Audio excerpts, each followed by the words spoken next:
What is up, everyone? Bob's Blu-rays here, and tonight I have got Ryan from Disc-Conected coming on to do the Hall of Fame stream with me tonight. I have had the pleasure of getting to know Ryan over the course of, probably the last year and a half or so. He's a great guy. He works very hard. You'll hear a lot about that tonight. It's going to be a little bit different Hall of Fame stream, maybe not as many crazy games or gimmicks or tricks planned. A lot more Q&A stuff, getting to know Ryan a little bit and things like that. So I hope that you really enjoy the stream. And with that being said, let me go ahead and start playing these highlight reels for everyone.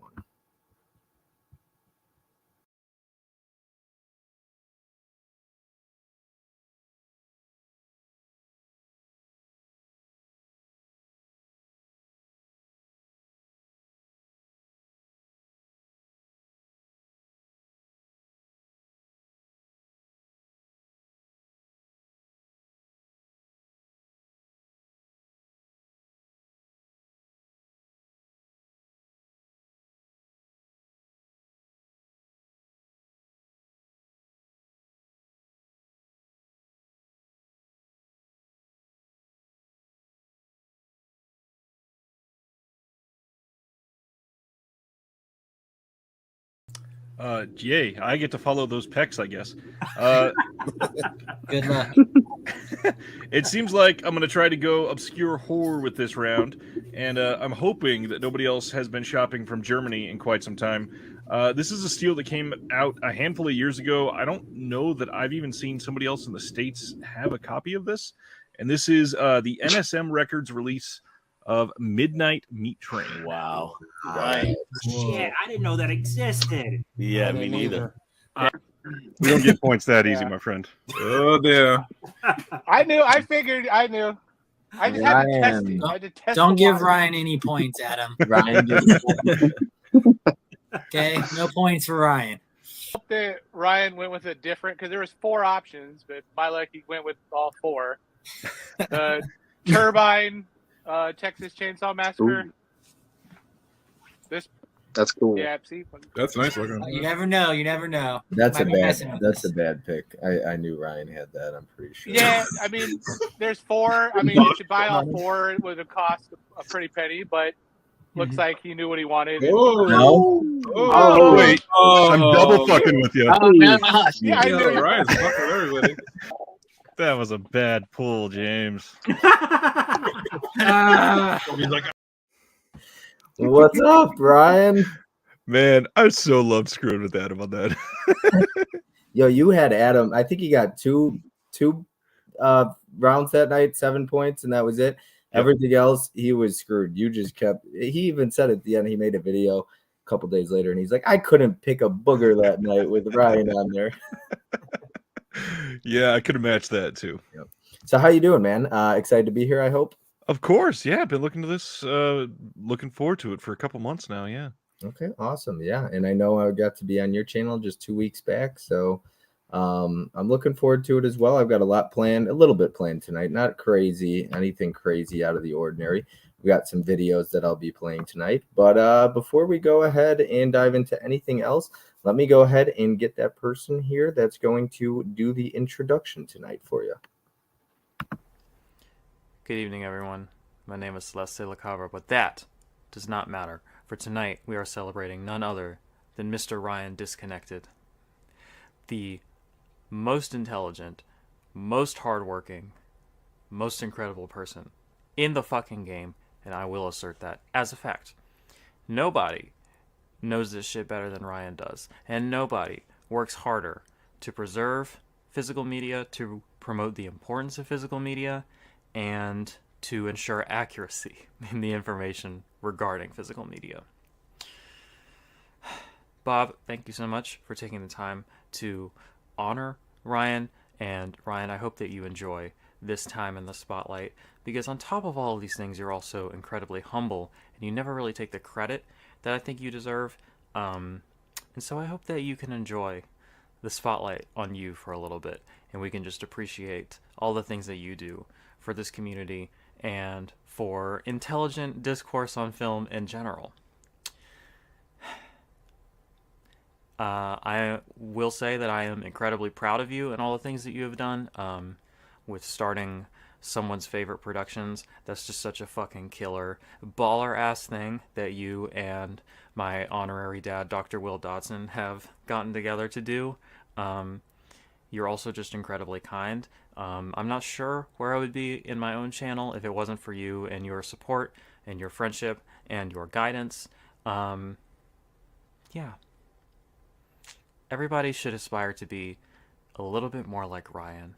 And you absolutely deserve this most prestigious ceremony, celebration, honor bestowed upon you. I don't know what else to say. I could keep going, but I think I'll try to keep it relatively brief. Everybody go fucking watch Reconnected every Thursday. Go buy the discs with someone's favorite productions listed in the credits. Go watch the amazing interviews that Ryan does. And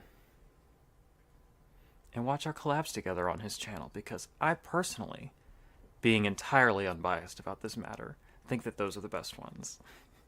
I think this will be a great stream. Hope you all enjoy.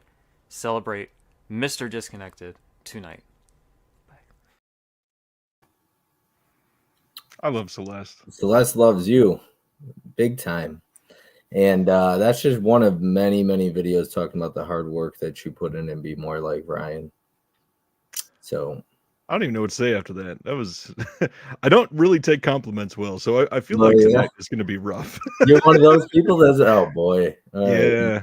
I've got about 12 more of those coming. So, but yeah, man, you kind of created your own community a little bit over in the Reconnected and on your side of things. So I'm looking forward to having you on here to talk and just kind of give some people from this side of, the community a chance to get to know you a little bit better. So let's go ahead and catch up with the chat and see who we got in here. We got Nick of Movie AV Impulse says, just swinging by, say, what's up, my dude, Ryan. Congratulations on the Hall of Fame. Enjoy your night.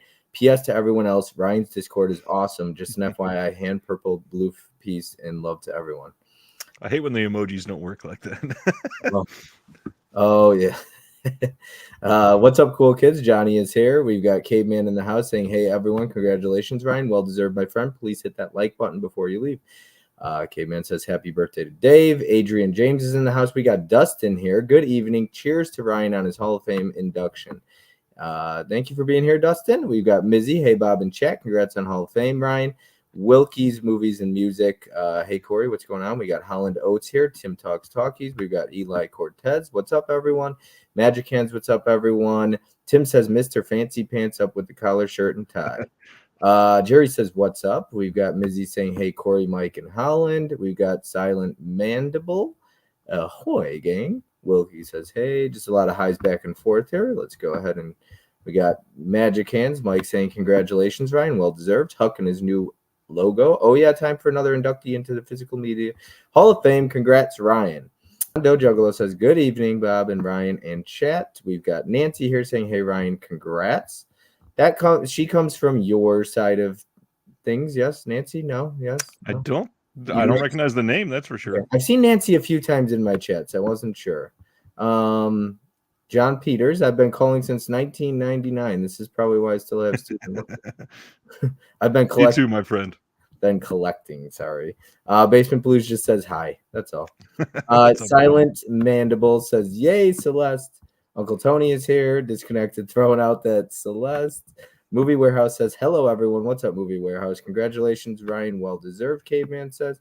We got Roger from 4K King here. Movie Warehouse says, congrats on the Hall of Fame induction.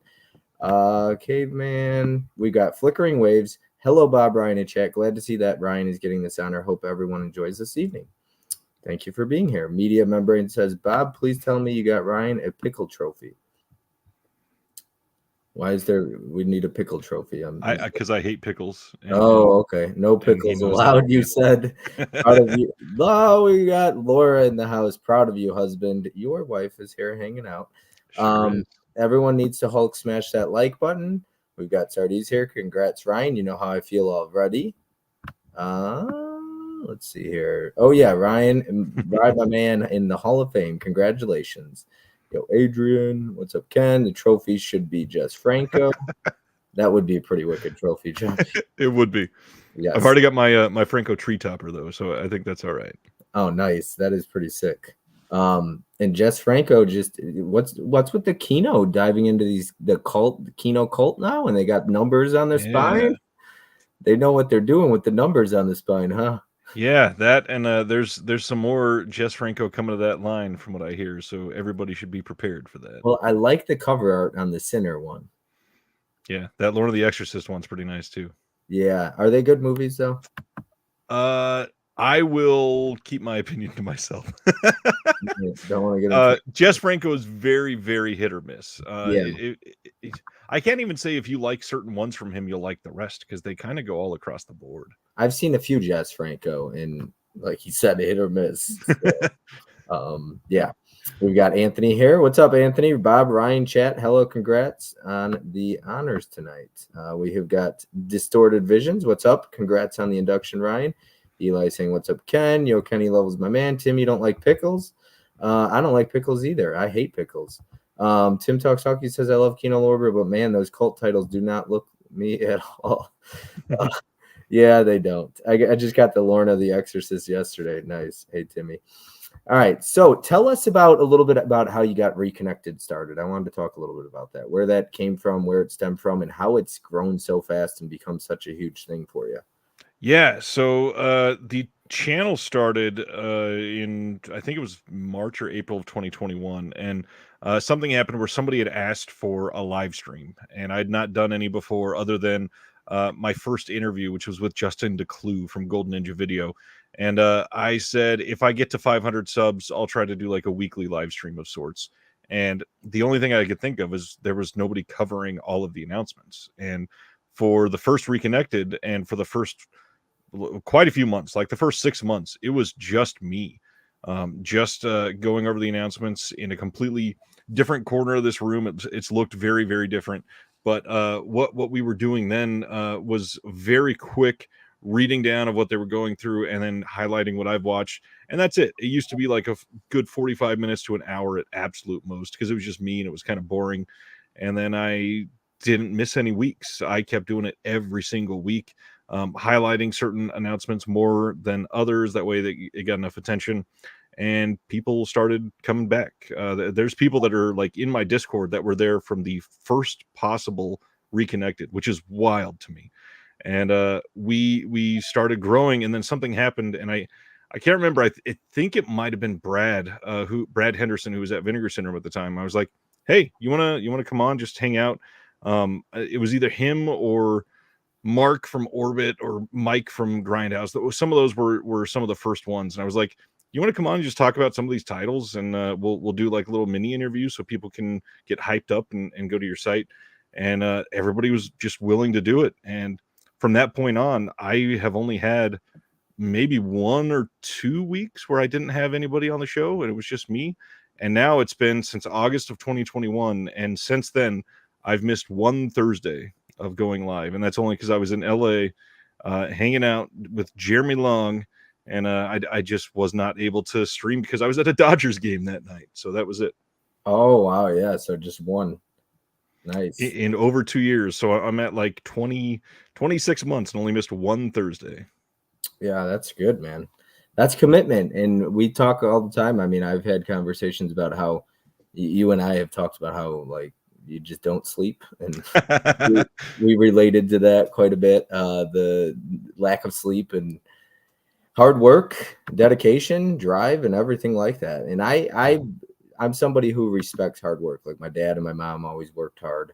And so I really respect people who work hard because there's a lot of lazy people out there and people who just don't want to work. And Right. even people who are working that don't want to be there, they just want to collect a paycheck and they don't want to work. And then they're messing it up for everybody else. So yeah, I think, hard work, I respect that. It's also important to find time for family and the kids and stuff like that, which Of course. sounds like you're able to do. I don't have that, so I could work all I want. Right? Well, you get to watch a lot more movies than I do. That's for sure. Yeah. We got Adam here saying, "What's up, everyone? Congrats, Ryan."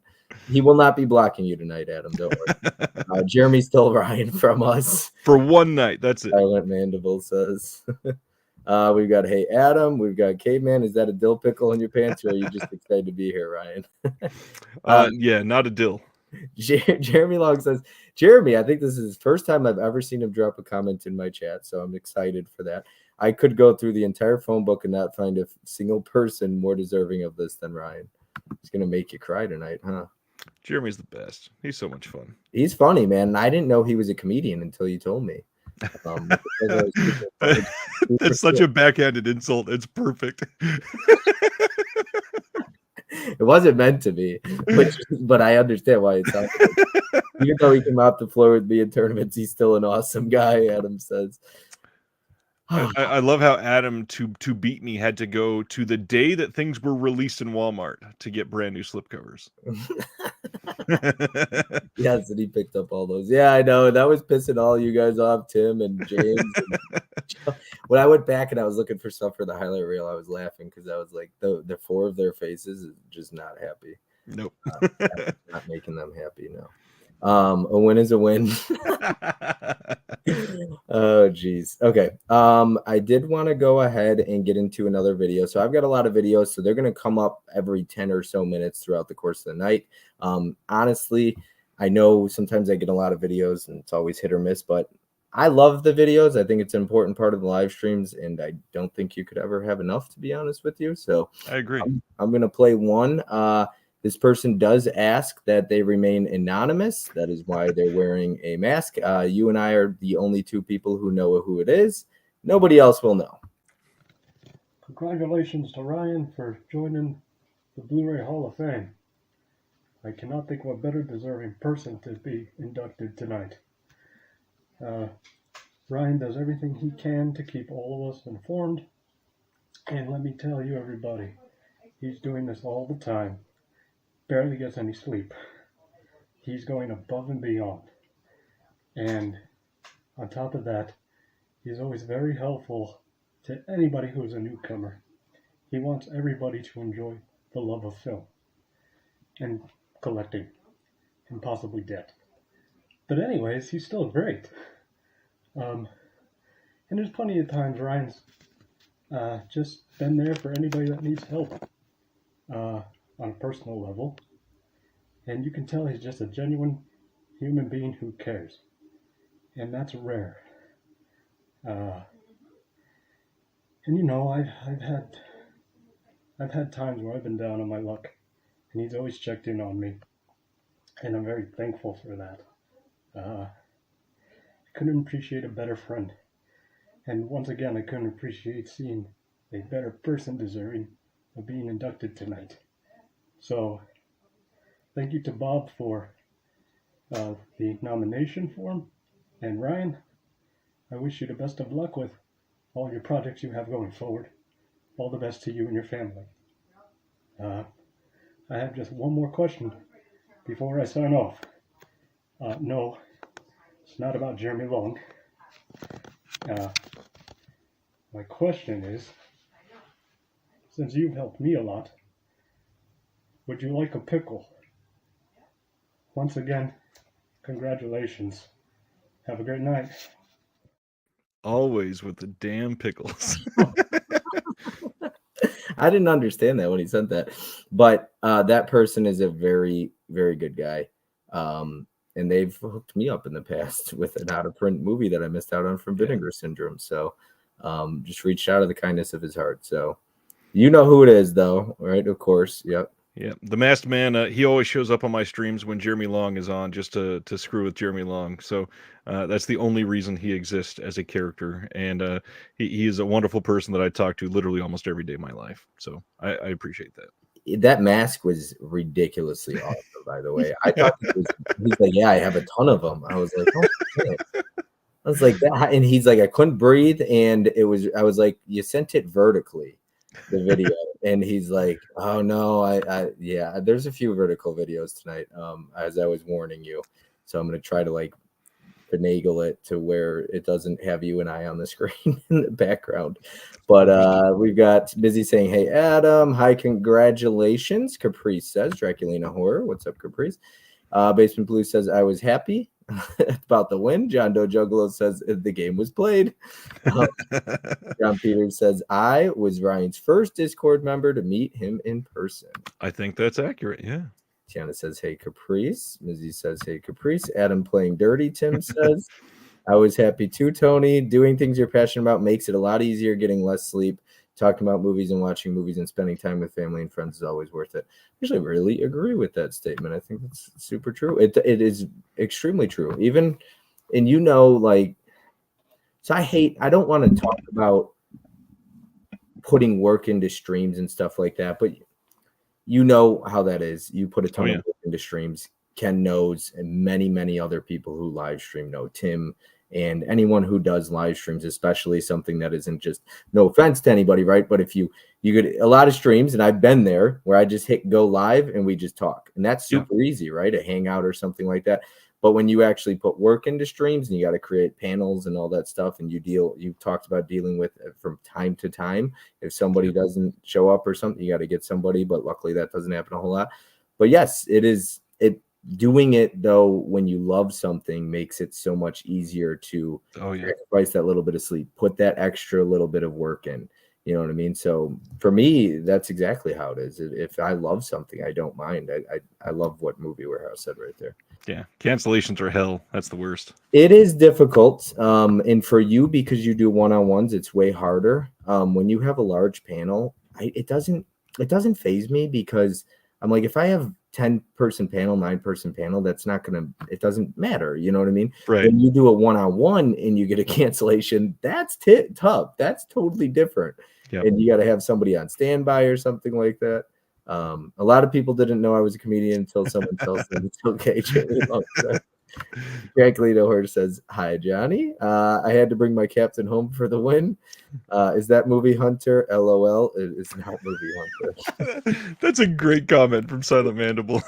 I love Joe Pera. If you ain't cheating, you ain't trying.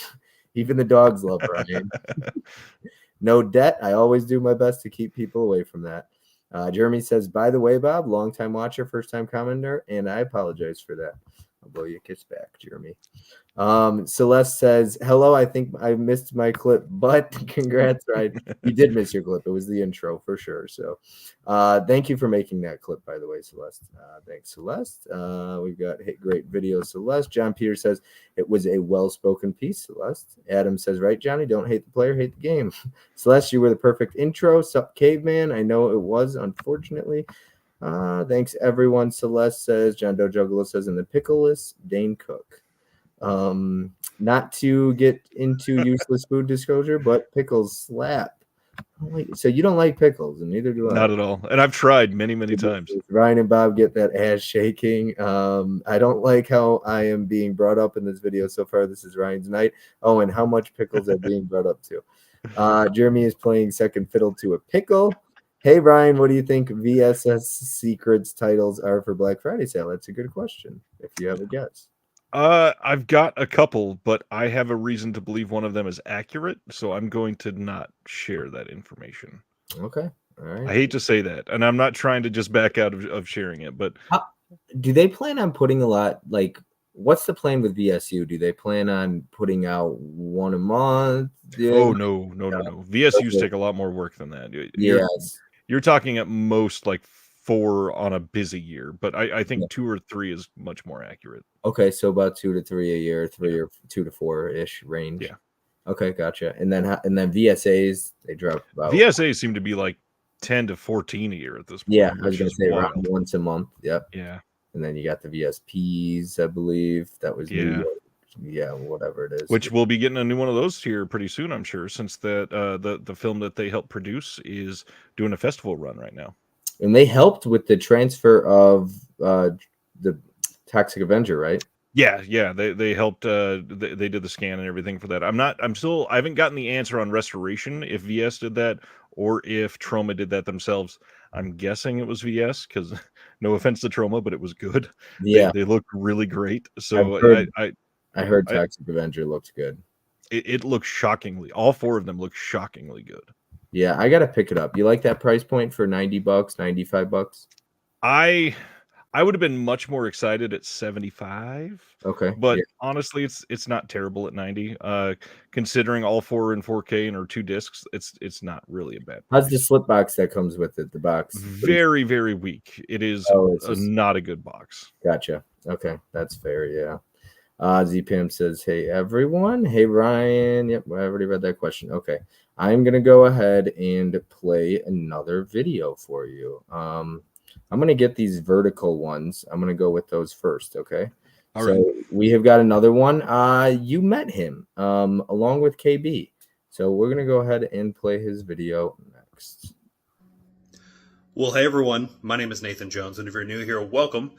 This is a special shout out to my buddy Ryan, who has been busting his ass off. Ryan, if you're watching this, I'm proud of you, man. I really am, and I'm proud of all the work you've been doing. You've been working your butt off on everything, and so I'm really proud of you, and I'm really glad that you're nearby too. So I can go bother you whenever I can. If you're not so busy all the time. You've been doing such great work, so keep it up, and thanks so much for having me on this. So appreciate your time, and I'm not jonesing around. All right. See, I gotta be quick with the timer there. I literally saw him in person 3 days ago. So 3 days ago, yeah, and he was you. Oh, it was Nate and KB that were together that one night, I believe. You were supposed to join them for this conversation that he did with his 500 subscriber. So now that stuff is public, I can share. Like, I was supposed to be at the St. Louis trip with you guys. That weekend that everything went down, I had to record 2 different audio commentaries. And the night that Nathan was in town, it just so happened that we were finishing up another project that night, and I had to do it right then. Everything has been so wildly busy behind the scenes, and it sucked because before someone's favorite was a public thing, I couldn't tell anybody that we were doing this sort of thing, because I've never done an audio commentary for anybody before then. So I couldn't just say, yeah, I'm recording a commentary, it's important, I can't be there. So I felt bad telling all you guys, hey, I can't make it for reasons. Sorry. Yeah, you can't explain. Yeah. No, I know I missed you there. But I think we're gonna do that again. I think it's crazy now because like the Rad Pack ended up meeting up, and I felt like after they did, so many more people started to meet up. I feel like once one person gets together with somebody or a group gets together, kind of creates opens the floodgates, Yeah. And you start to see more people do it. And once more people do it, you start to see more and more. And so we just did this meetup in Pennsylvania recently, and I know we're planning another one in March. And then I think we're going to do another one in St. Louis in probably April or May. So hopefully you could join for that one. And it's just, I think there's a lot. And I think once you do it once, I think the idea is to try and do it like making it an annual thing where you just do it every year. So, and I think that's fun. It creates something to look forward to. After you're done, you could look forward to the next year. So you're not like, oh, it's over, it's bummed, it's done. You could look forward to the next one. So.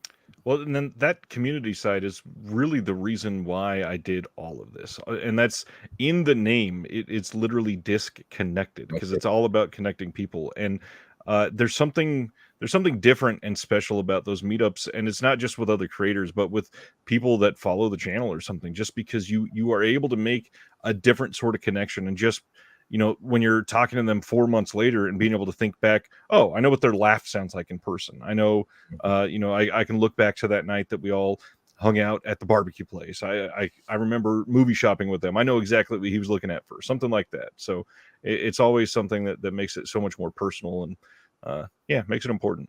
And they surprised me with Tim out there. So that was pretty cool experience. And I agree with what you said, though. For me, like everything on YouTube and Instagram comes down to connecting people, bringing people together.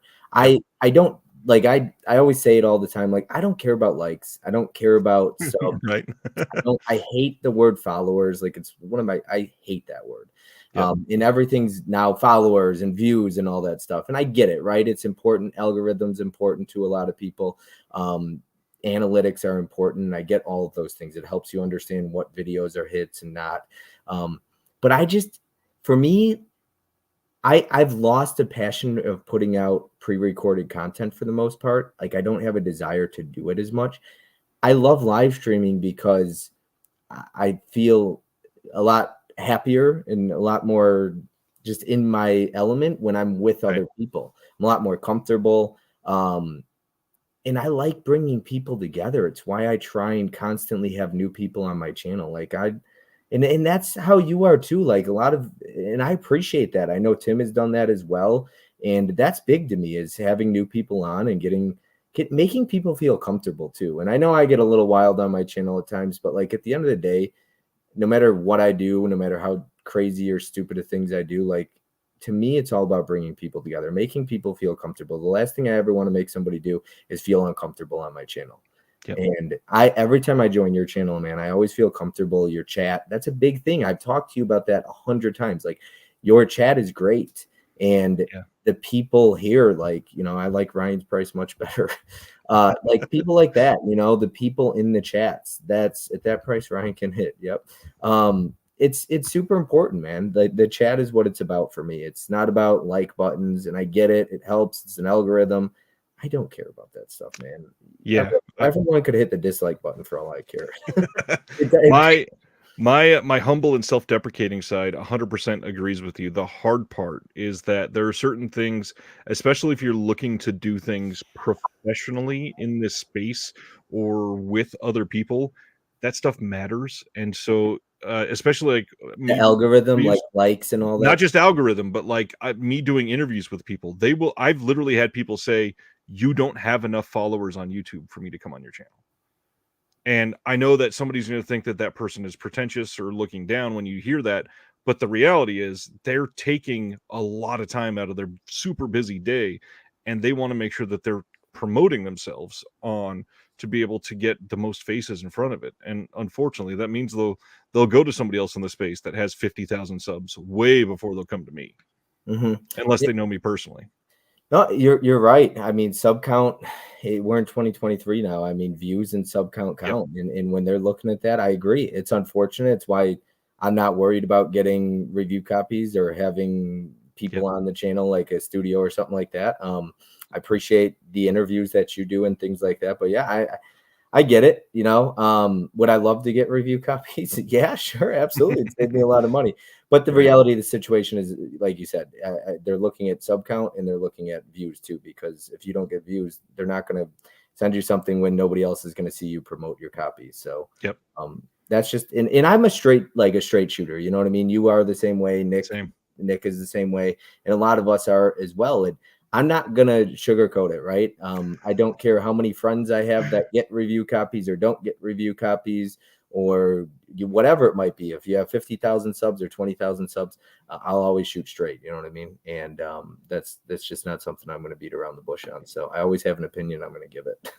Yeah, I just had that recently, and I should throw out there, I've not asked for any copies of these or anything like that. I still don't understand how, but MVD sent me the Toxic Avenger 4K set. I never requested it. I'd never gotten anything from them. I don't even know how they had my address. I'm still very confused how they showed up in my house. I promise.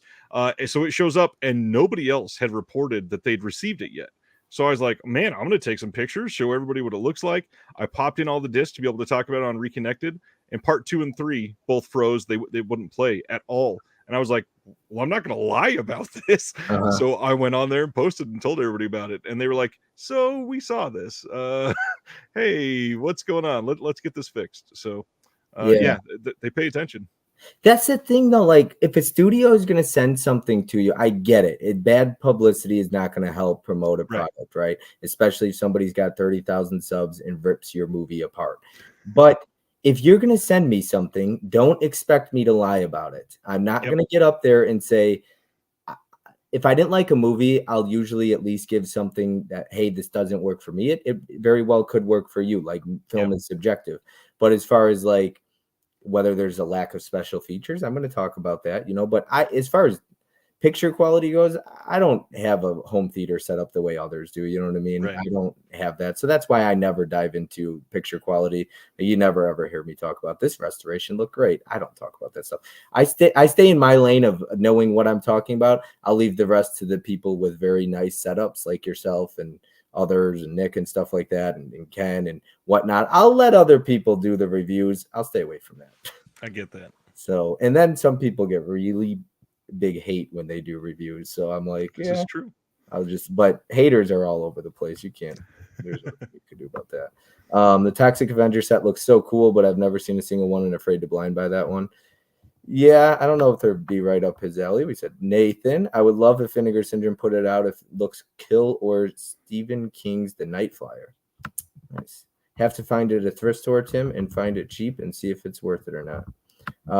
We got Jerry saying, Tim, John Doe Juggalo, all the meetups are so cool. Pennsylvania, that's my hometown. Nice, Jeremy. Yeah, we were in Scranton and Pittsburgh, and I went to the archive, by the way, on Sunday.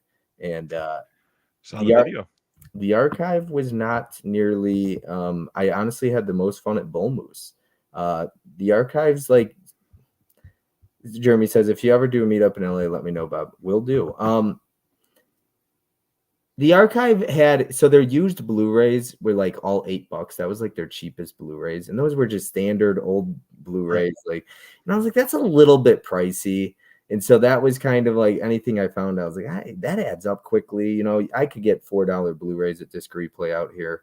And then all the new stuff, I just didn't. Are you talking about because I'm banned from Disc Replay? No, I'm laughing because I'm getting shamed for not wearing a tie by Erica. Oh, okay.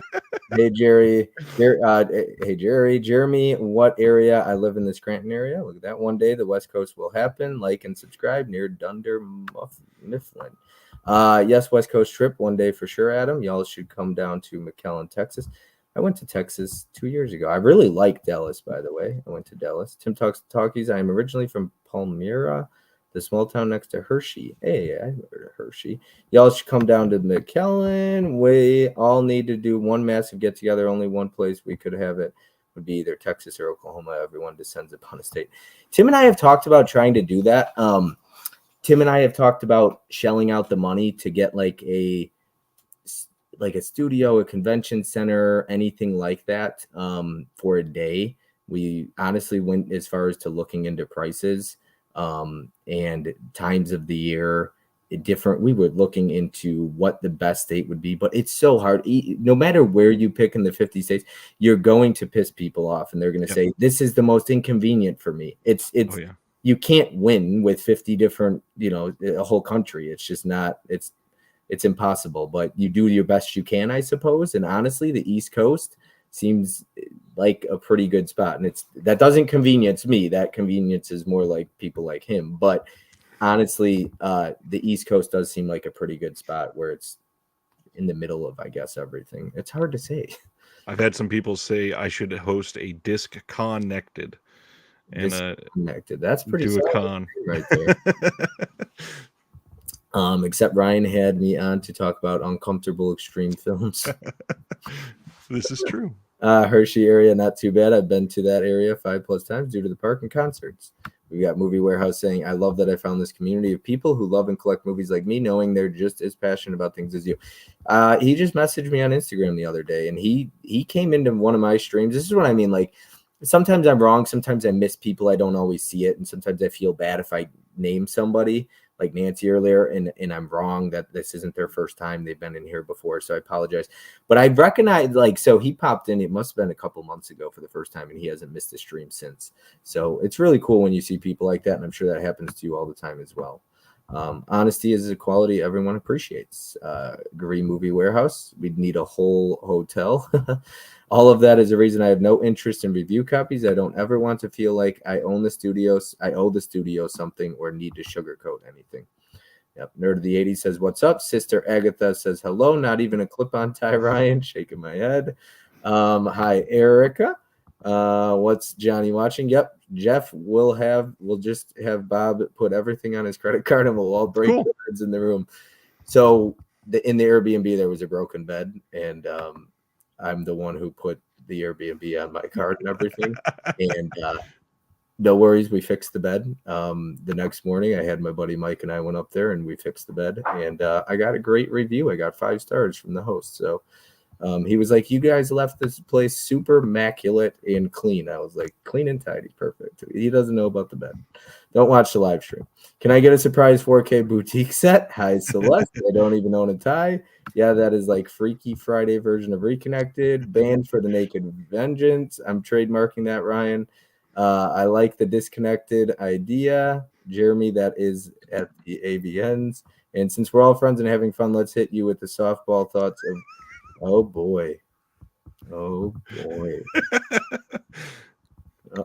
I'm allowed to plead the fifth, right? Yeah, I guess it's Celeste. You don't have to say it if you don't want to. Celeste sounds like she wants to hear it. So If anybody wants to see the thoughts, patreon.com/disconnected. We discuss it in the Discord. yeah, I gotcha. Hey, yeah, he doesn't know about all the Dorito dust and Mizzy's here. Yeah.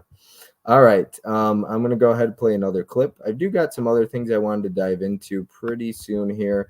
But like I said, I wanted to, have a conversation with you and stuff like that. So let's go ahead and play one more. This is the final vertical clip we got. They were in the chat earlier, and they sent me the video. In large part, thanks to the help of somebody in particular when I reached out to them. But I didn't know who this person was until they sent me a video, and that happens a few times tonight. So, hey Ryan. So I can't really think of many people who are more deserving of Hall of Fame status when it comes to physical media as you. I think that the community that you've built is just absolutely incredible. I don't know, for your inclusivity, for the kindness that you and everybody in the community brings. I just think it's a joy to be a part of that in a small way. And I think that the work that you do, just completely tirelessly, I think it's an inspiration. So I want to congratulate you for being inducted into the Physical Media Bob's Blu-ray Hall of Fame. You just got to turn the camera on. Who help me? So Dustin's a friend. That is Dustin Putnam. He watches the channel. He's a patron, and he's also an author. He's written a book, and you can check that out. That's I covered that in one of the copies of the Physical Media Advocate just a couple months ago, and he's just a wonderful person. Nice, yeah. I got the help of somebody and they reached out and were able to hook me up with a bunch of other videos. So I don't know. So I was emailing a lot of people, right? Because I was trying to reach out to some people from your chat on Thursday nights, and luckily I got some help from somebody in particular. But I have a feeling that was the masked man that was willing to help you out. You're not correct. Okay, I am trying to get things together here. Okay, so let's go ahead and play a little bit of a game here if I could find it. Actually, let's do this game first. We're going to start with this. So we've got some people in the chat. I told you I'm going to do a segment called Recommend a Movie. I hope these people are all still in the chat. I try to pick people who actually will follow through and watch the movie because it makes it a lot more fun, right? If they actually go through and watch it. So let's start with Tony, Basement Full of Blues. Recommend a movie. You told me before the stream started. What did you say? I said I was going to choose a Picorama for him. Make him start buying all those slips. Recommend a movie. If he has not seen it, I want to see Tony react to Tammy and the T-Rex. That'd be great. Yes. And if you follow him, I'm sure you follow him on Instagram. Of course. He will probably post it in the nugget, and he probably owns it because I'm sure he owns it. The lenticular slipcover.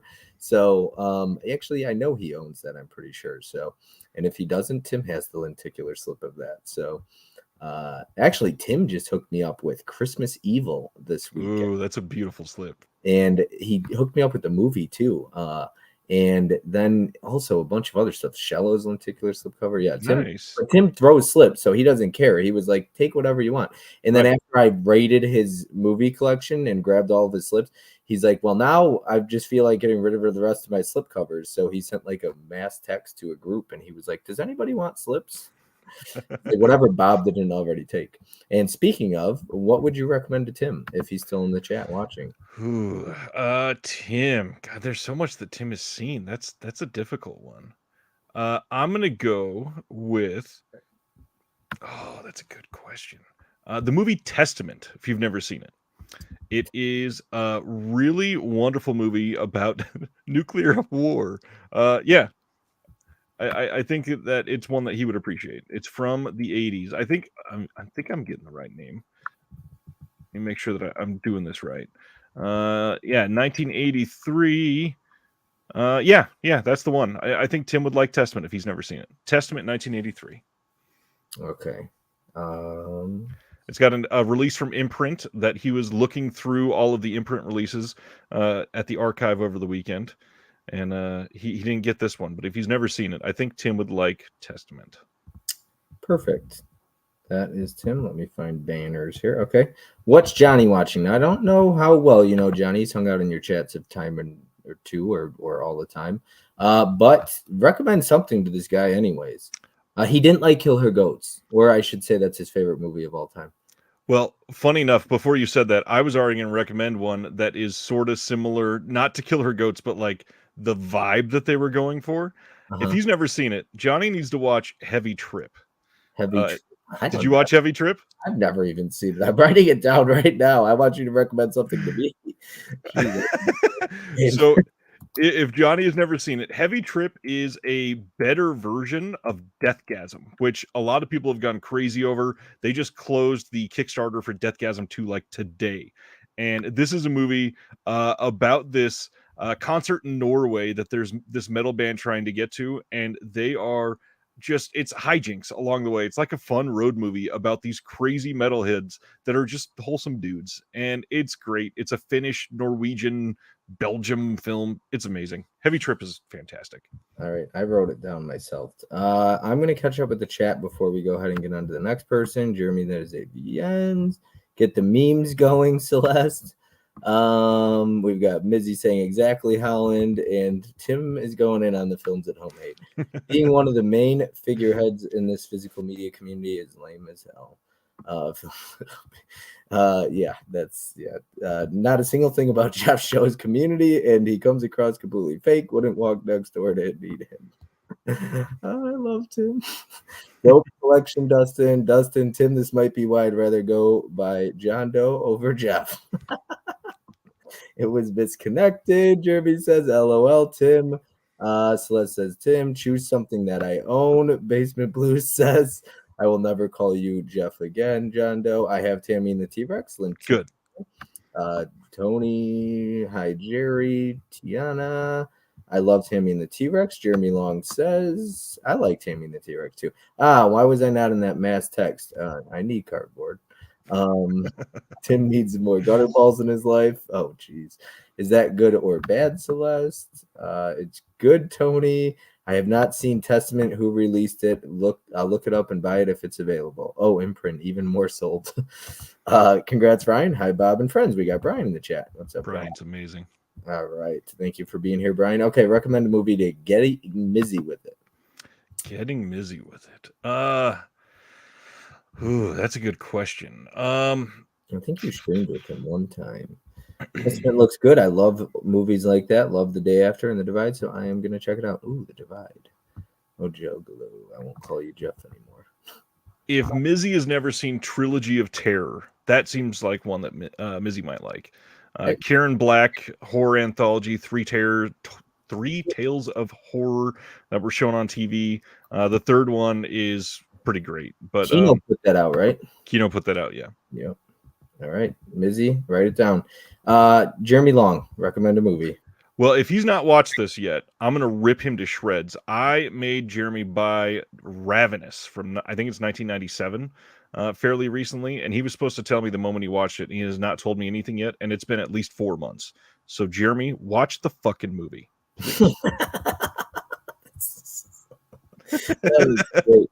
Emergency power out here. Tiny screen is my only savior. Okay, Brian. Well, hopefully the tiny screen works. Just remember, I'm the cool Jeff. You're the only Jeff, John Doe Juggalo. Ravenous was good. Ravenous is amazing. That movie gets overlooked like crazy. I can't remember if that's 90. Is it 97 or 99? And Tony's a tough critic, so Tony liked it. It's hard not to like that movie because it's like 5 genres in one. Okay, so it's 99, and that's why so few people saw it, because 99 was like one of the best years of film, and so it was overlooked like crazy. You know what I liked? And this just Ravenous sounds like a. Anyways, my point is, I liked a movie called, was it Bad Moon? Was it Bad Moon? Screen Factory. I just watched it for the first time. I thought it was pretty good. It's on my October list too. It's enjoyable. I enjoyed it for the most part. Recommend a movie to Anthony. Right. Recommend a movie to Anthony. Well, Anthony should watch, if he's never seen it. And oh man, that's a good question. I wonder if he has seen it. What is the full title of this? Because I'm going to get part of this wrong if I don't look it up. And looking at this now, I'm sure Anthony has seen this, but I love Behind the Mask: The Rise of Leslie Vernon, and I feel like he would appreciate that so much, especially with Robert Englund in there. And it's just a great subversive entry into the slasher genre. It's amazing. I've seen that one. I have. Yeah. All right, Scolder. Did I speak? It's a U instead of an O. A U. I was going to say that's a U. I spelled that one. He's the hard part. Scolder has like everything, and I'm not sure what he's seen. That was a quick change. Nicely done. I'm just gonna say, just because it'll be fun if he actually follows through with this. Watch the Nicolas Cage Wicker Man. I want to see what you think. And last but not least, your sister Courtney. My sister. So my sister is great with a lot of modern horror, but she's a little bit behind on some of the classic horror. So I want her to watch Exorcist 3. She's probably never seen the third one. And it's such an interesting entry into that franchise when the rest of the franchise kind of sucks other than the first one. So I think she'd actually really like that one. All right. And finally, last one, Celeste. Ooh, Celeste. Man, Celeste, the same thing. I just kind of want to recommend smart movies. You know what? I'm gonna make a request here instead of a recommendation.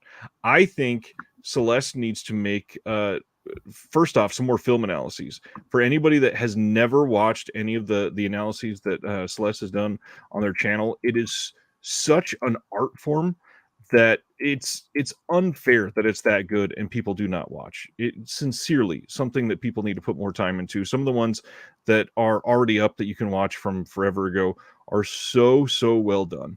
I want to see a deep dive from Celeste on Peter Strickland films.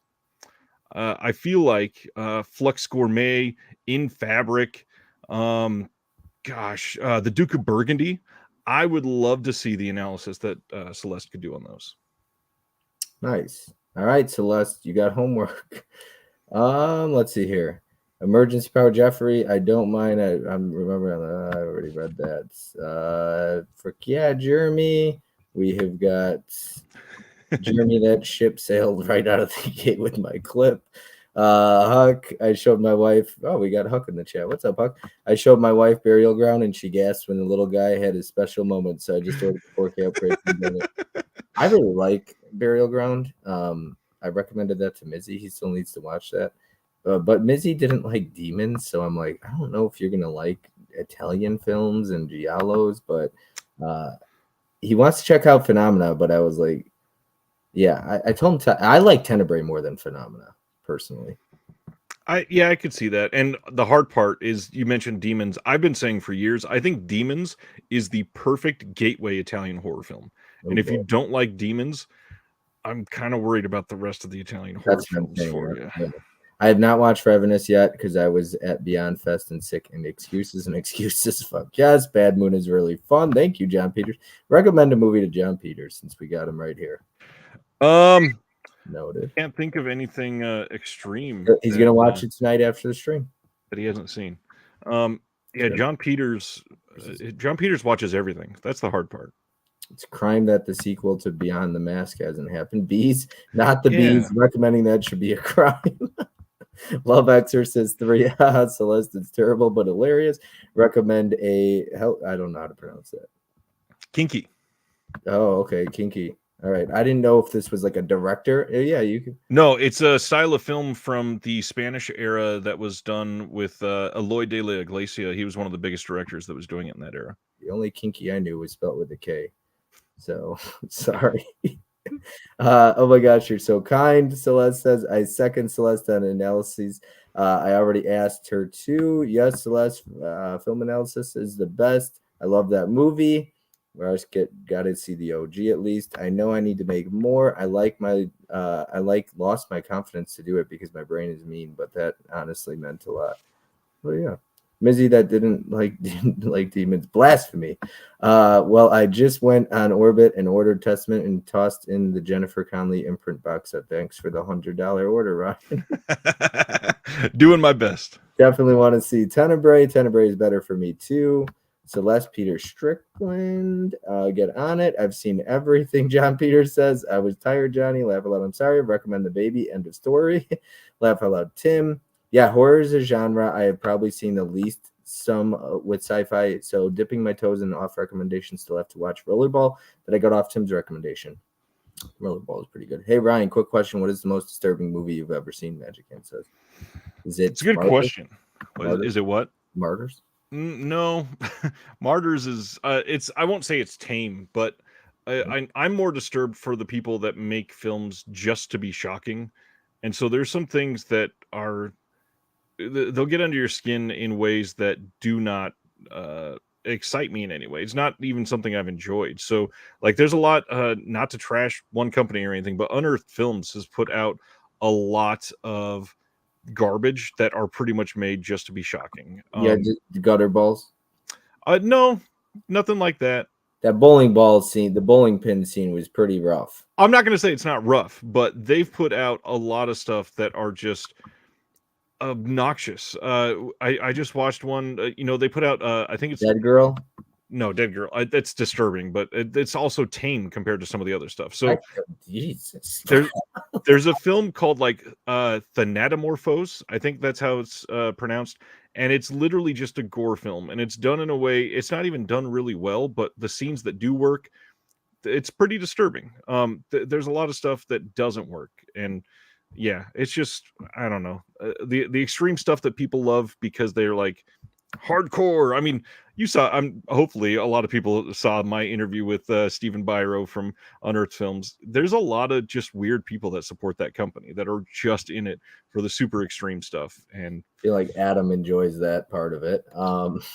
If anyone is looking for a great starting point on Celeste Films analyses, I would recommend Celeste video on Skinamarink. I got to check out Skinamarink. I haven't seen it yet. Demons is so good, Tiana says. I'll definitely check out his stuff. This is a total blind spot for me, to be honest. Tim Talks Talkies. Got to love these streams, huh, Tim? Classic add to cart influences. Ryan is really good at getting you to spend money you didn't know you wanted to spend or even had. Just watched Society during the Bull Moose trip. Like that way less than Demons. Society is good for like 25 minutes. That's it. Martyrs is one of the GOATs. Nerd of the 80s says the Girl Next Door is one that disturbed me the most. I only know one Girl Next Door movie. So Miz wasn't a fan of the shunting. Don't hate on balls, Bob. I'm really proud of that one. No, maybe if I was on drugs while watching it, Johnny. I do not like Society. I showed everyone Society at the Airbnb, and they were like, "This is boring." And then they were like, "What are we watching?" Excuse you, Ryan. Byro put out Tokyo Decadence. Also, Decadence, yeah. Byro means. And he's put out a lot of great films. I'm not trashing everything he's done. But there's some, especially with some of the stuff that they've only released on DVD, they're just really, really not good. I showed Mizzy Gutter Balls. He said he didn't mind it. All right. I do have 2 videos I'm going to play back to back. Okay. How do you spell that, Ryan? I am typing it into the chat right now. I'm going to play 2 videos here. After these 2 videos play, I do have a surprise coming in that will be joining you live and joining us live, I should say. And we're going to play some trivia. So here we go. Let's start with this video. Hi, Dad. It's me, Spencer. What I love about you is when you got me the cherry slushy. And what I also love about you is when you went to Iowa with the family. I love you. Goodbye. And I want to play one other one here really quick. I love you, Dad. This is Jonah. So, yeah, I love you a lot. And I appreciate the times where we go to vacations and stuff. I love you a lot. And I like when you spend time with me and on your channel. And I really hope that you get talked about a lot. And I love you a lot. I love you. Bye. I hope that you get talked about a lot. Oh, God, I love my kids. That's how you're cracking up back there. Yes. So I reached out to Laura, your wife, who is actually going to be our surprise guest. She's going to join us for some trivia and a little segment that I like to run.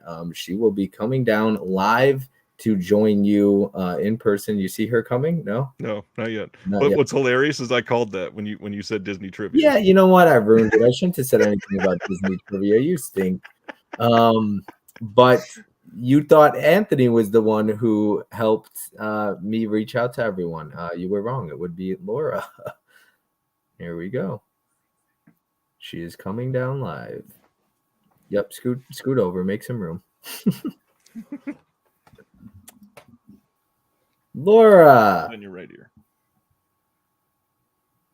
Oh, she didn't hear me. Now she should be able to hear. Laura. Hi.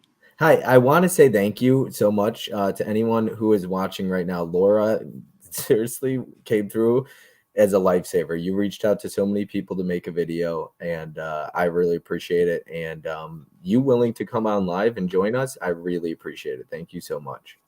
Happy to be here. All right. So I've got two things planned. I've got a Disney trivia because Laura, you said Disney was your specialty. And Ryan I don't think is quite. If I did any other trivia, you probably would have wiped the floor, right? She doesn't love doing trivia with me. We'll say that. Oh, okay. Yeah. So we're going to do But I think I can do good at Disney trivia against you. Yeah, so we're gonna see how well this goes here. Let me catch up with the chat really quick. So we got thank you. I'm coming around, Adam. I love that movie. Ryan Spence, very cute, adorable offspring. That was awesome. That's cute. These are the cutest ever. Jeremy says. Spencer, we got Jonah, Brian St. Jonas, so cute. So he says these are the hires of his film library. Lucky boys. Yeah, that's pretty awesome. We are making Jonah proud by talking to about Ryan a lot. Yes, I was right. That it was Disc-Conected who helped Bob. You were right. And what up, Laura? Disney trivia sounds fun. Yep, Tiana would be good at Disney trivia. So I have got my questions here. I've got my answer sheet on my phone. I'm going to pull out the Disney trivia. So I haven't decided how I want to do this. So I think I'm just going to have you. So whoever shouts out the answer first. Now, the way it's going to be played, though, is you only get one guess. And if you're wrong, I'm going to deduct a point. So don't just shout out answers just to try and beat the other. Because if you're wrong, I'm going to deduct a point. So we're going to see how well the chat does. Let's get that answer sheet. I hope I don't embarrass myself. This is my specialty. Gets no points. So Laura, I knew one of the answers out of the 25. There's 25 questions. I knew one of them, I think, and that was about it. I might have known like 3 or 4. That was it. So I don't know anything about Disney though. So here we go. We're going to get started and just shout it out. Whoever's first. Got my sheet. What is the name of Andy's neighbor in Toy Story? Sid. That goes to Ryan. He beat you. Ryan got that one. That's one. All right, next one. Here we go. What is the name of the toy store in Toy Story 2? Big Ed's? No, Al's barn. Al's barn. Whatever. Al's barn. She got it. Ryan, you lose a point. Big Ed. Sounded right. Ed, Al, same thing. 2 letters. Starts with a vowel. All right. Right. What is that one? Okay, got it. Which Disney film includes the hit song "Let It Go"? Frozen.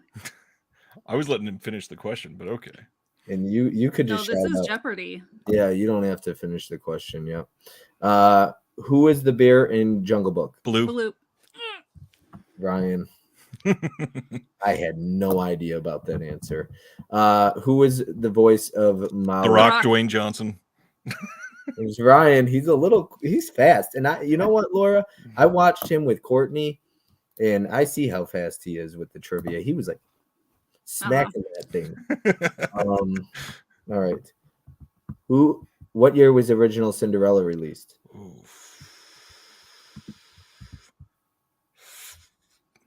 If we don't guess, does that mean we don't get a minus point? Yeah, no minus point. I won't deduct a point. But if you guys want to throw out a guess, I'm not going to deduct points. 49. You're wrong, but I'm not going to deduct points. We're not going to play it that way. So, Ryan, you got 3 so far. Laura, 2. Give it a guess, Laura. 58. It's 1950. Ryan, you were 1 year off. I knew it was going around then. All right. What color hair does Ariel have? Red. Mermaid. That is Laura. I was going to have a co-host on here to help me figure out which one says the answer first, but I think I'm doing okay so far. How many dwarfs does Snow White? 7. Is Ryan. If you guys have a rebuttal and you think I'm wrong, let me know. I'm doing my best here. All right. What was the first Pixar movie? Toy Story.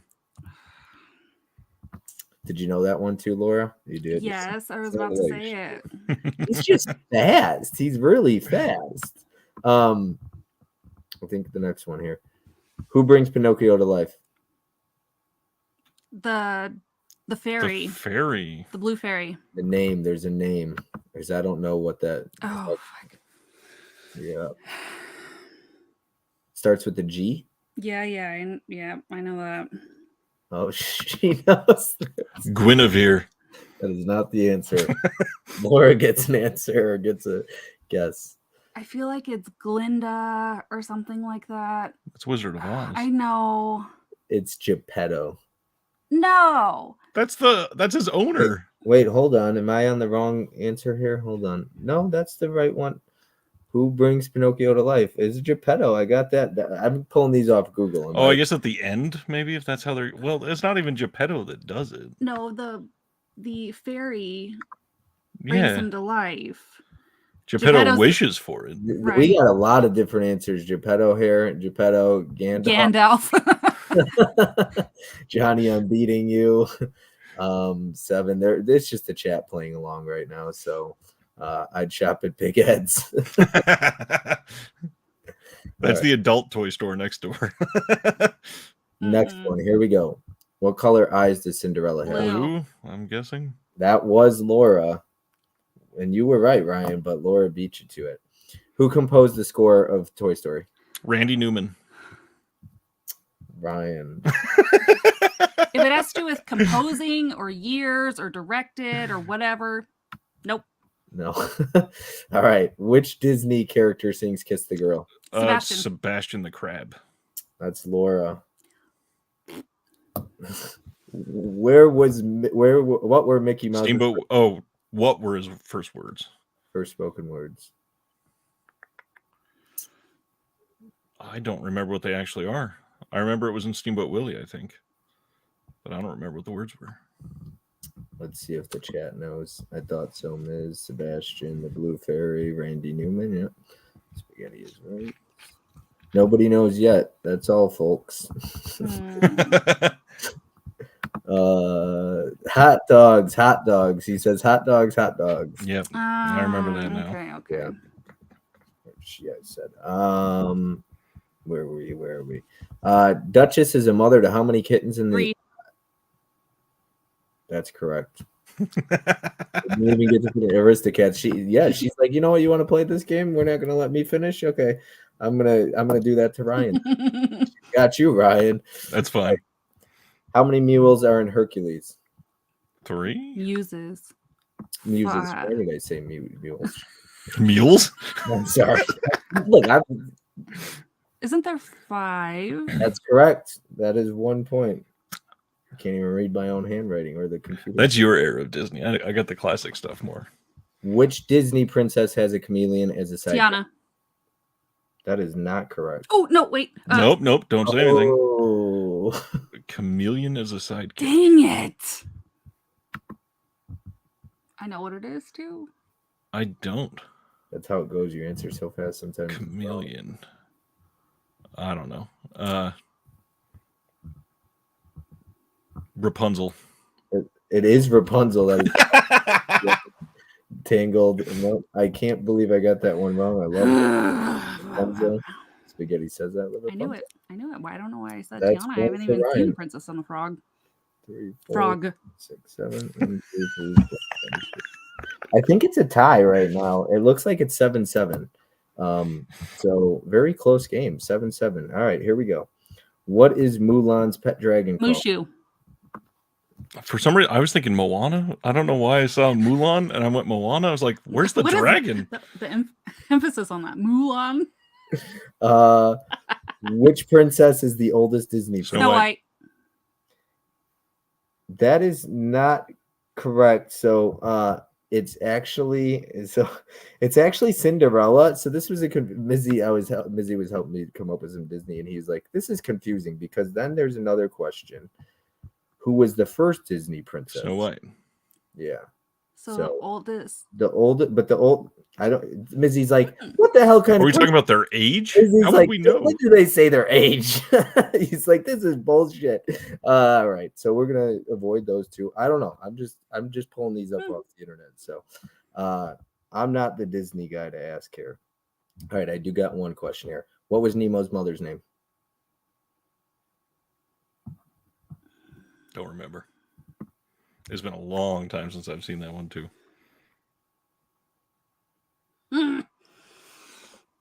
Spaghetti said Geppetto. Oh, I have the dad's name in my head. Me too.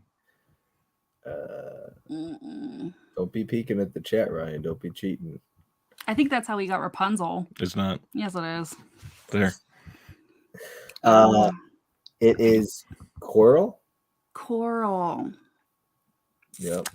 Yeah. I don't even remember that being a part of the movie. Because she died in the. I remember that first she 5 died, but I don't minutes. remember them saying the name. All right, Ryan, you are down by 1 point. He doesn't like to lose. 22, 23, 24, 25. So we got question 22, 23, 24, and 25 is up next. Here we go. Who was Geppetto's pet in Pinocchio? Figaro and Cleo. How do you remember the name? Cat and a fish. I don't even have the answer for that one. We're gonna go with yes. Mizzy, It is correct. yeah. All right. She's 2 ahead. You need to get one here. She needs a win. What is the name of Elsa's sister? Anna. All Or right. Anna. Yeah. However you pronounce it. I think it's Anna, right? All right, here we go. You could tie it up with this one. Which animal in Tarzan was Gorillas? Oh, dang it. Apes, gorillas, monkeys. Yeah, he's right. Orangutans, All right, whatever. so this couldn't be better right now. 1, 2, 3, 4, 5, 6, 7, 8, 9. 1, 2, 3, 4, 5, 6, 7, 8, 9. 9-9. 1 question left. I should get 8. Man. 1-1. Here we go. All right. I got to get my answer right. Okay. This is an easy one. Oh, well, actually, no, it's not. Maybe it is. I don't know. I don't know any of these things. All right. I definitely didn't know this question. Who was the only Disney main character who didn't talk throughout the entire film? Didn't talk through the entire film. Bambi. Incorrect. Nope. No. Bambi talks. Flower. Touche. I said that with such confidence, and I didn't even think about it. Should have known Bob would ask who is the oldest Disney princess. Shut up, Johnny. Big Ed. Johnny, she's calling him out. Congrats to my boy Ryan. Much love, Mondo says. We got Tiana saying Mondo, 2 points for Laura on that one. Mondo, what up? What up? Hey, Mondo. All right. None of you have the answer so far in the chat. Who was the only Disney character to not talk throughout the film? Otherwise, Dopey. What is it? Dopey. That's not a main character, is it? Yeah, he's part of the dwarves. No, it's gonna be right here. Z-Pam got it. Dumbo. Oh, yeah. Elephants don't. Yeah, I think it might be Dumbo. Oh shoot, there's a tie. You guys in the chat, I need your help to break the tiebreaker. Okay, Dopey doesn't talk. Correct. But he's not a main character. Ew. Snow White and the 7 Dwarves. It's in the title. Tiana, you and Johnny are big into Disney. I'm like the worst person to break a tiebreaker on Disney. Tiana or Johnny or anybody in the chat help me out because we do have to break. Answered wrong, he loses a point. And so did Laura. I need help here. Somebody needs to help me come up with a good Disney one. Elephant. Or we could just be equal. There's nothing wrong with that. That's why we try to do everything like that anyways. Laura, do you want to break this tiebreaker? Oh, of course. Oh, this motherfucker. Ryan, right. Okay, here we go. We got one. Turn your chat off. But Johnny, you better give me the answer afterwards. All right. Who voiced the main characters in The Rescuers? Oh, wasn't one of them Zsa Zsa Gabor? I don't know. Johnny has to. I think the female half was Zsa Zsa Gabor or somebody like that. This is Ryan's night, so obviously Laura wins. Johnny, you need to give me the answer. Like, I know the character names, but I don't know who voiced them. Okay, I do have. Don't cheat. I already answered. It's right here, Ava Gabor. Oh, I was close. I said her sister. And Bob knew her. You got it wrong though. You said the sister. All right, Spaghetti, give me the answer to this afterwards. Name the 3 caballeros. Nope. No, neither of them. Tiana, give me a question. Tiana, you're like the queen of Disney. They're birds, I think. Mm-hmm. Yeah. Where's my Disney collection here? We are failing. Okay, here we go. We got this. Jeremy Long, make sure you give me the answer. Who voiced Pain and Panic in Hercules?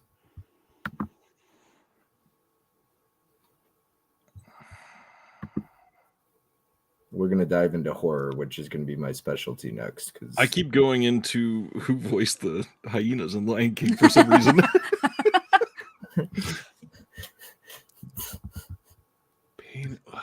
Oh, they're not birds. Wait, was one of them Danny DeVito? I don't know. It says Donald Duck, Jose. I don't know where they're No, at. not those. Pain and Panic. I feel like one of them was Danny DeVito. Martin Short. Those are the 3 amigos, not the 3 caballeros. I have no idea. Who boy? Okay, I'm asking. All right, because the chat is really starting to get confusing right now for me. It was Bobcat. Okay, that's God dang it. Oh, Bobcat. Okay, all right, I got one. Laura, how familiar are you with 90s horror? You can try. Okay, all right, we're gonna break the tiebreaker with who was the very first death in the entire Scream franchise? Drew Barrymore. Incorrect, Ryan. That's the first. Oh, it was her boyfriend. Yeah. Laura wins. But we don't know when he's dead though. You just flip me off on camera. Assumption. She can beat me now. I'll beat her later. Yep. See, it was Steve. Steve. Yeah. Yep. Steve. Yep. My boyfriend will come and he's gonna kick your ass. See, even Jeremy got me. Danny DeVito was in Hercules. I don't know why I was thinking about other movies. Autism Man says, all that is man 1 says, I'm here. Yeah, sometimes I can't read these things, the names. I get confused. All the one word. We've got haha and hello. All right, so Laura, you took it with Scream. You took it. I got to give it to you. You did say Drew Barrymore, and it's not Casey Becker because she dies after her boyfriend. She sees him get gutted. I mean, nobody was pronounced dead yet, so we don't know, but hey. Now he's a spoilers here. Okay. All right. Let's turn the tables here. So, Laura, I did tell you I was going to come up with a little bit of a. This is something I've done a couple times on my channel. I always try to mix up the questions. Sometimes I have the same questions, but usually I try to come up with a couple new ones. So, let's start with, how did the two of you meet? So this is debated between us because he thinks that we met at a football game, and I don't remember that. And I guess it depends. Like, do we just mean saw each other for the first time, or like actually interacted for a period of time? Why don't you tell both stories? The first story is really boring. Like, we were introduced at a football game, and it was less than like a 30-second interaction. Oh, and then there was a church Christmas party gathering at somebody's house, and we ended up literally just sitting and talking the entire time, just the two of us in a Christmas party, just us sitting on a couch. He didn't talk about like a Serbian film or martyrs or anything like that, did he, Laura? Not at 12 and 14. Yeah, we were way too young for that. Oh, okay, 12 and 14. Oh, wow, you were 12 and 14? Holy cow, that is young. Yeah. Wow. So okay, we're going to get to that next question in a bit. What makes Ryan a great husband and father? I usually used to split up these questions, but it makes sense to just put them together. So, I don't know how much he talks about our past lives or whatever, but we were both married previous. And for me, I think him being a great husband is just the fact that he's completely opposite of my ex-husband, and the fact that he's my best friend and I should have married him first in the first place. But he just does everything differently. He's caring and accepting, and he just loves me. And that's something that I didn't feel for a long time. And then something that we talk about frequently about being parents is breaking the cycle and not doing things similarly that our parents did. And I think that's something that he definitely strives towards, is not being like his upbringing and raising the kids. And I think that's really important because we don't want to scar them for life. And I think he does a really good job at trying to be better for the kids that way. I love Ryan too. I'm a big fan. So you met at 14 and 12. So you didn't, how did that work out then? So you two just kind of were friends and then ended up. Back in 2002, we dated for like 7 months when we were babies, essentially. And then And he broke up with me. I just want to put that out there. He did it first.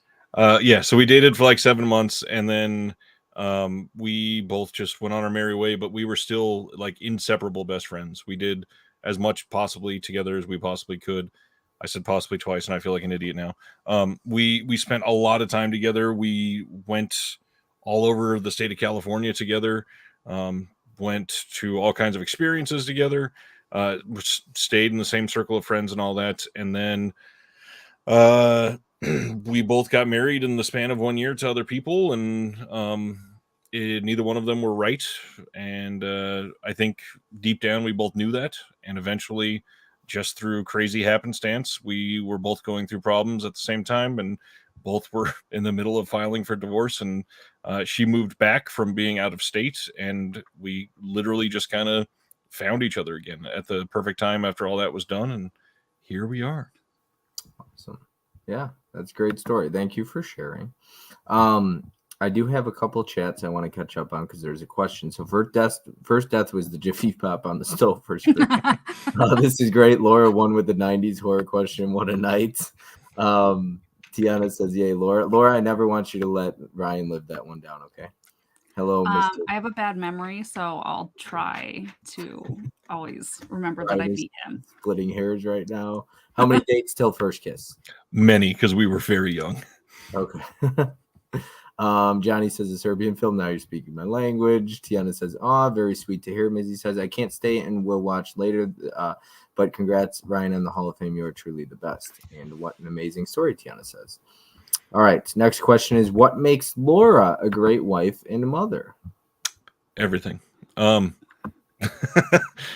She works her tail off to make sure everybody's taken care of. She does the same thing, like she said about me, and breaks the cycle. We both came from, funny enough, like opposite ends of the spectrum, not great households. And because of that, we both had a lot of things to correct, and she's done that for her kids, and I'm super proud of her for that.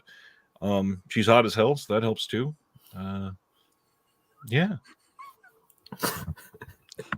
And the big thing, she supports all this. She watched literally all the movies that we've talked about tonight. She's watched with me. Everything. Well, she's watched part of at least. I don't know the ends of so many movies. She falls asleep to almost everything we watch. Oh, okay. She supports the owning of the physical media. She supports the channel. She supports all the brands that have come out of me over the last couple of years that are still out there. And yeah, she's a big part of all of that. Amazing. Okay. I got like 1, 2, 3, 4 more questions. What year did you get married?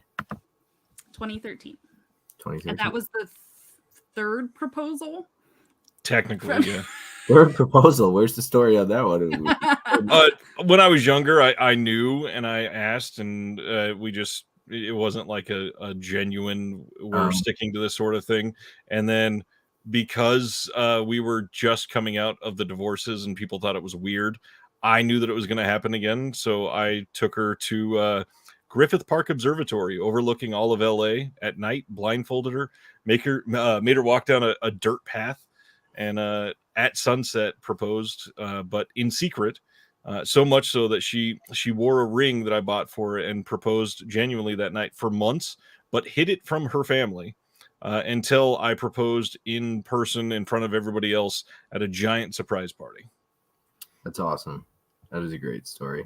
I will not be blindfolding any woman and walking her down a dirt path until at least after knowing her for a while, Ryan. What advice would you give to other spouses?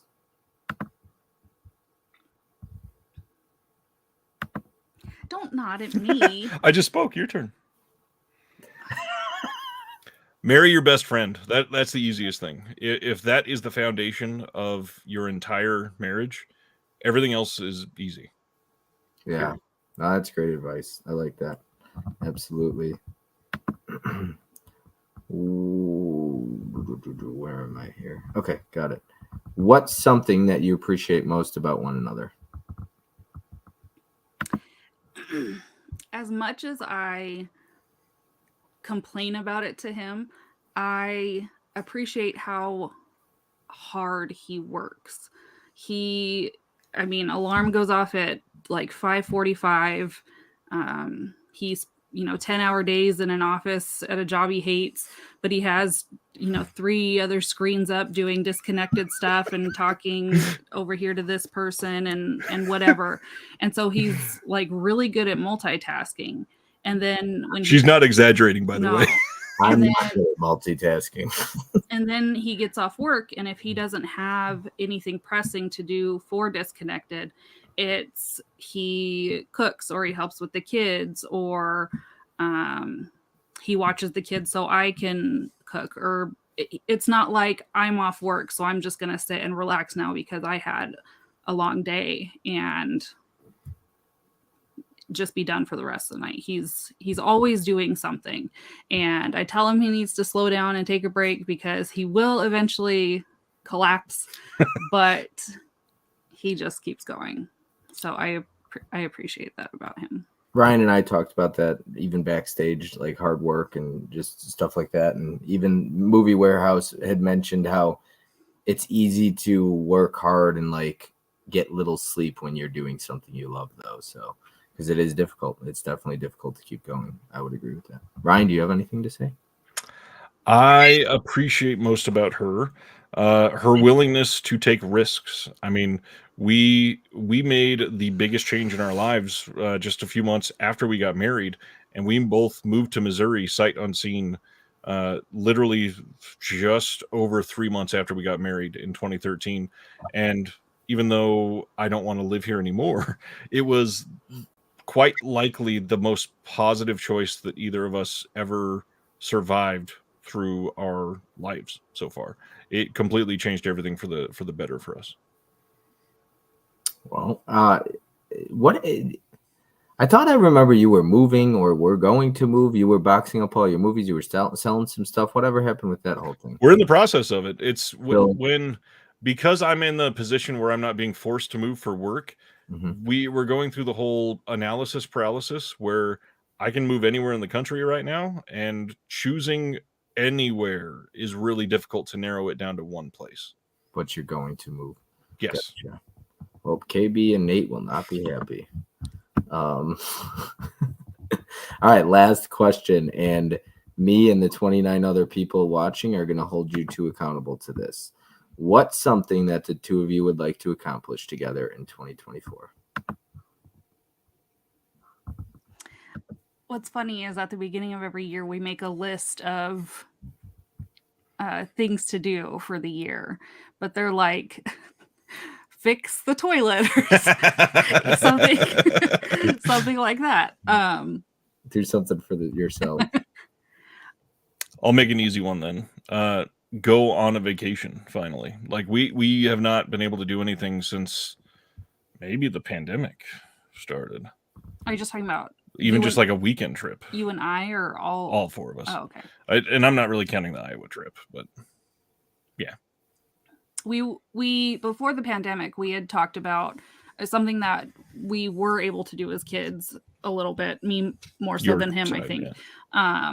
Is go on family vacations. And even though I didn't appreciate it as a kid, it's something that I look back on now with fondness, and something that we had talked about wanting to do with the kids, just taking them to different states and experiencing different things. But then the pandemic hit, and that kind of messed up our plans for that. So yeah, we haven't been on a family vacation, a real one, in a couple of years. I heard Jonas say Iowa, right? Yeah, we've got there's a really interesting story there too. Through one of those ancestry DNA tests, Laura discovered family in Iowa. Wow. And so we've made the trip up there. She's gone up there 3 or 4 times and is literally about to go again in 2 days. So and Laura, I wanted to say I appreciate you doing that with the kids. I really do. I think it's nice when I could have different videos other than the people you just see every day. And it's why when I asked Ryan for pictures and he put a lot of the family photos, I usually choose those ones over a lot of the other ones because I like that. I feel like it's a side that we don't always get to see. Not everyone wants to share their personal life. I appreciate that you two are willing and open to come on here and talk about things like that. But yeah, it's one of those things where I really do appreciate being able to do different videos like that. I think it's something that the community appreciates as well, because it's something we don't always get to see. So Laura, and I've got a lot more videos to play Ryan too before the end of the night. Laura, he's going to be up past his bedtime tonight. I do apologize. He doesn't have a bedtime. But I do really appreciate it because Laura went above and beyond to help me out with the stream. So it wouldn't be possible without you, Laura. So really, honestly, from the bottom of my heart, thank you so much. You saved me so much on this one. So you're very welcome. But I don't want to keep you all night. I hope you enjoyed your time on here. Thank you so much for taking that time out of your night to join us. Congratulations on kicking his ass in trivia. And you can get some Hall of Fame for that. You can tell Courtney, and I love how you say kicking his ass, and we both just fumbled through those last few questions. Yeah. But you always will get to say that I won on a Scream question. I beat Ryan on a Scream trivia question in a tiebreaker. Did you answer incorrectly on purpose? Because you knew that I would. No, I'll stand by the fact that we don't know the boyfriend was dead yet. Well, there's that. He did get his intestines ripped out, but Ryan's got a point. Only in the unwritten. Never mind. I don't need to argue very specifics anymore. But Laura, thank you so much. Like I said, don't want to take up any more of your time. I'm gonna go ahead and run through some other segments I've got planned with him as well. And I've still got more videos to play as well. But Laura, And I'll go upstairs and watch. And fall asleep. Maybe. But Laura, thanks again, Laura. You're very welcome. Goodbye, everybody. It was nice to be here. Appreciate it. Thank you. You're welcome. Keeper Lewis says that's a keeper. SJ says, so glad I didn't miss the stream. I feel that I know Ryan a lot differently now. Tiana's smiling. Blindfolded shows lots of trust. Crazy example of multitasking that you can share. You got a crazy example? There literally quite often, like every single day of my life, I will be in the middle of a work meeting. So I'll have a headphone in this ear for a work meeting, and I'll have an AirPod in this ear, literally producing podcast as I work while posting announcements on my phone at the same time. Okay.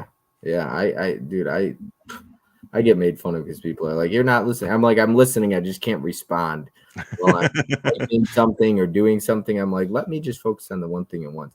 I'm always doing something, but as far as doing two things at once, it just depends on what it is. Not the best. Was Possum Kingdom by the Toadies playing when you walked her down that dirt road path? Nope, it was silence. John says. John Doe Juggle says, you're right, Bob. The passion. Appreciate it. Anthony says Reconnected Vacation live stream. Technically, I've done that. When I went to Arizona to see my sister, I did the stream from Arizona live that time. Jeremy says deciding where to move. Remember, coming back out to LA is always an option. The water is fine. What bedtime? Good night, everyone. Congratulations. Good night, Silent Mandible. Heading to bed myself. Night, Jessa. Let's see here. Good night. I mean goodbye, Laura. Flickering Wave says my head is hurting just thinking about the scenario. Well done and congrats, Ryan. And kind congrats. Okay, or congrats. Let's go ahead and play another video because, like I said, I do have several more videos to get through tonight. So let's play this one, which is one of my favorites. Hi. This is Ma Connected, Angie. I am Ryan's mother, and I am very proud of him and all of his accomplishments. He's a great son, a wonderful father, and an excellent husband. I'm just so proud that he is able to do what he does with the physical media and finding his passion and being able to manage to include that passion in his life. It's not very often that we get to do that in life, and I am just so proud that he's been able to do so. He has some great accomplishments, and I am happy to see him earn this. Love you, Ryan. Zany Ma Connected. I love how she just gave herself a title. What did she say at the end there? It's something Sting Me Ma Connected, or It sounded like she said Zany Ma Connected. I'm not no, sure. Zany Ma Connected. Okay, gotcha. Yeah. So I emailed your mom, and I don't think I heard back from her. And Laura hooked that up, though. She made that happen. And I think your mom wanted Laura to come over and help her with the video. And so, yeah. Sounds like my mom. Yep. Yes. But I had the pleasure of hanging out with you and your mom on the chat 2 weeks ago. Yep. Disconnected or reconnected. So that was fun. And that's when I decided to email your mom.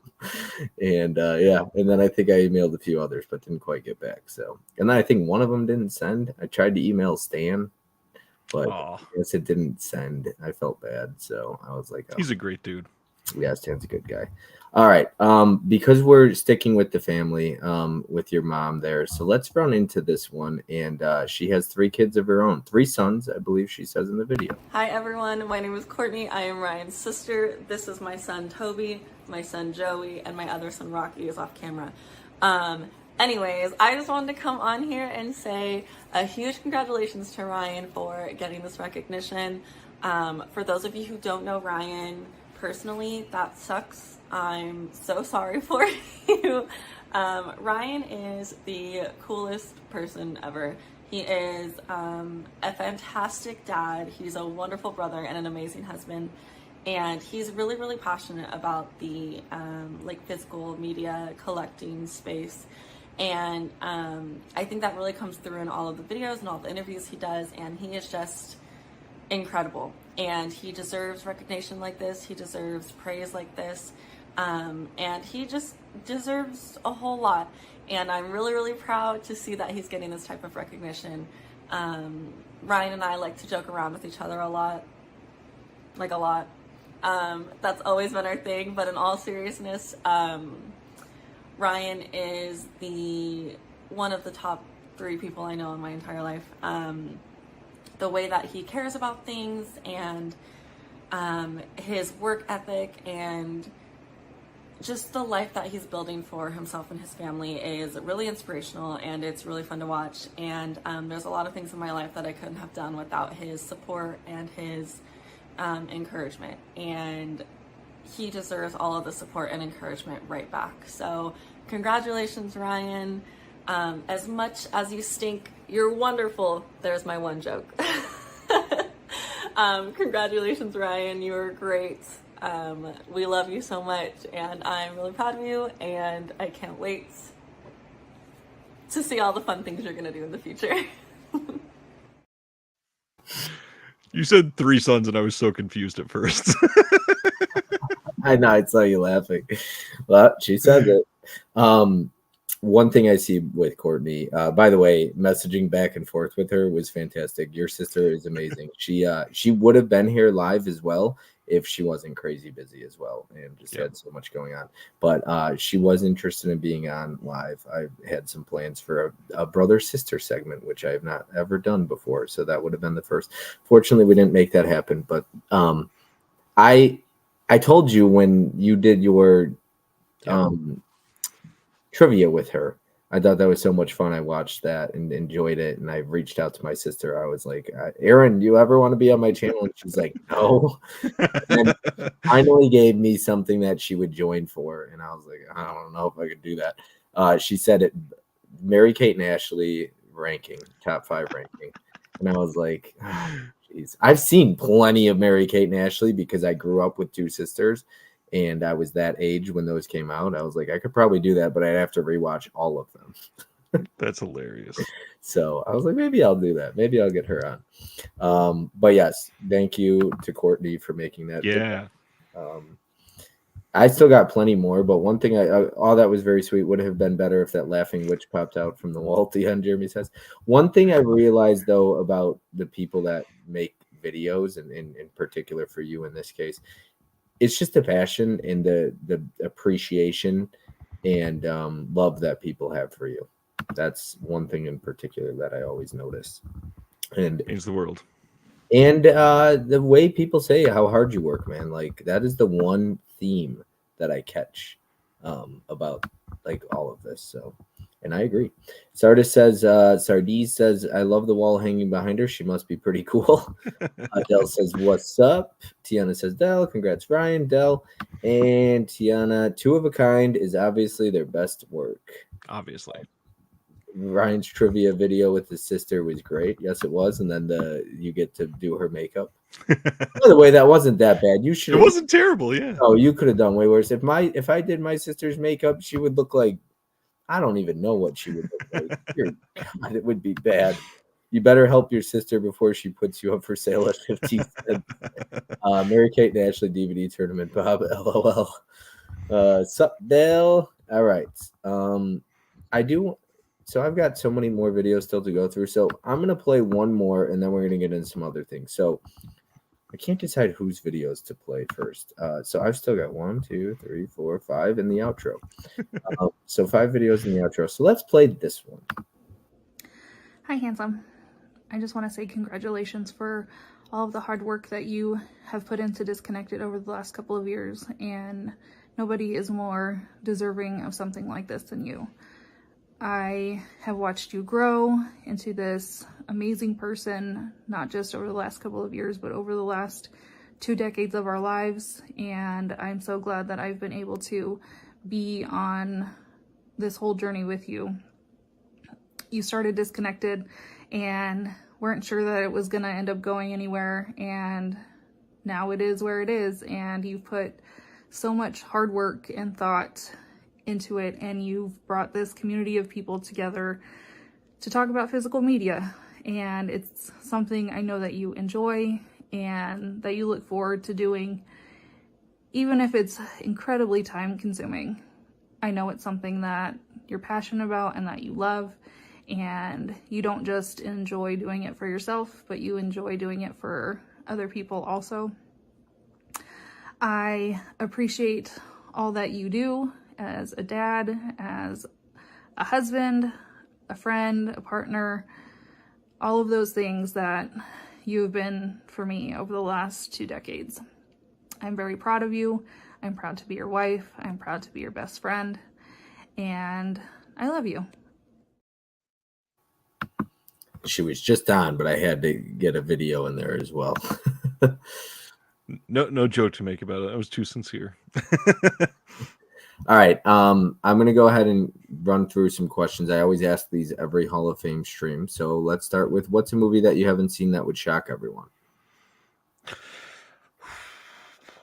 Probably quite a few. I'm pretty open about blank spots that I have. There's a lot of classics that I've not seen. There's a lot of like pre-1960s that I should have seen by now that I've just straight never given time to. The part of the story that I always tell is that I grew up in a tiny town that we really only had a Blockbuster and some other mom and pop shop, but they both really only carried like the super mainstream movies. It wasn't like a franchise spot where you can get everything. They had to make money, and that's all that would sell, sadly. So yeah, I grew up with a tiny VHS collection from my parents, and then all of the mainstream titles that I watched. And then my wife is saying in the chat that I've still never seen Twilight, and that's true. I see that. I've seen Twilight. I actually saw Twilight in theaters with my dad. I've been told I'd probably really enjoy the last 2 of them. Oh, I just don't want to get into it. Well, their 4K Steelbook collection's coming out, and they're all going to be on 4K, right? Yeah. Yeah. Oh, that's a good one. I still haven't seen Raging Bull. Raging Bull. Yeah. Oh, okay. Yeah, I've seen Raging Bull. You're not missing much, Ryan. Twilight, don't hate me. I wish I hadn't seen Twilight. That's hilarious. All right. What's your favorite movie from your birth year? Oh, gosh. That is such a hard question, especially if I'm not nailing it down to a genre, because there's so many great films from that year. I mean, Full Metal Jacket, The Untouchables, Angel Heart is super underseen, and it came out that year. Not Twilight, because that was 2009. So. Lethal Weapon, the first one came out that year. I adore Raising Arizona and The Lost Boys, Evil Dead 2. Oh, Lost Boys, nice. Is that 87? 87, yeah. Yeah. Obviously, Hellraiser. I think I've narrowed it down. So my runner-up would probably be Dario Argento's Opera, which I love. It's my favorite Argento. It's a wonderful movie. Scorpion put that out, I believe. They did, yeah. And Severin is supposedly putting out a 4K next year of that. Nice. And I can't wait. But I think it's really hard to argue against RoboCop. I think RoboCop is a perfect movie. RoboCop's a good one. Can't go wrong with that. All right. What was the first movie you remember seeing in theaters? Easily, that one is Beauty and the Beast. And I remember it because it was a super important night for my family. We were going to watch this in the theater, and my stepmom, not the one that we just saw in the video, but my stepmom was running to try to beat me to the door of the theater. And we don't know for sure, but we kind of suspect that that was what caused her to go into super early labor with Courtney, who we just saw in the video, and she was forced to be on bed rest. And so she had to stay on our living room couch sofa from January to May of 1993. And it was because we went and saw Beauty and the Beast in the theater. Yeah. I think that like I enjoy asking that question because I remember my first theatrical experience. And some like so for me, I think I saw some Disney movies in theaters at like 3 and 4 years old, but to me it's that I remember seeing was Anaconda. So because I don't remember necessarily seeing Lion King in theaters. I was probably 3 years old. So stuff like that, it's hard to remember. Name a movie that you normally wouldn't admit makes you cry. Now, some people don't have a problem admitting, but I do not at all. Yeah, I don't have a problem admitting it. It's I don't know. The Fox and the Hound, probably the most emotional Disney movie out there. I've seen that one. Don't remember anything about it. The Before trilogy. In all 3 of those movies, there's certain points that I have. Yeah. Gotcha. Makes sense. I gotta check that one out. Do you have a favorite person to watch movies with? Is it Laura? Yeah, it's my best friend. I'd rather watch every movie in my life with her. But at the same time, it's not just a person, but I think that there's no better way to watch a movie than with at least a room, but if not an entire theater full of people that love movies and will respect it. It was fun this weekend watching movies with a group of people that we were meeting because of movies. You know, it was funny. Tim's like, at one point, he's like, how crazy is it that, and he holds up a Blu-ray. He's like, that this, like, discs brought us all together here. And I was like, he's like, I was like, how is that weird, Tim? I was like, but don't shit on physical media. I was like, this brought us all together. There's nothing wrong with that. There's nothing weird about that. I was like, who cares? But it was funny that he mentioned that. And I agree with what you're saying there. And last question, what's your favorite movie quote and why? Are we saying like from a movie or about movies? Movie quote. Yeah. From a movie. And why? God, that's a tough question because there's so many that it means so much in that moment. I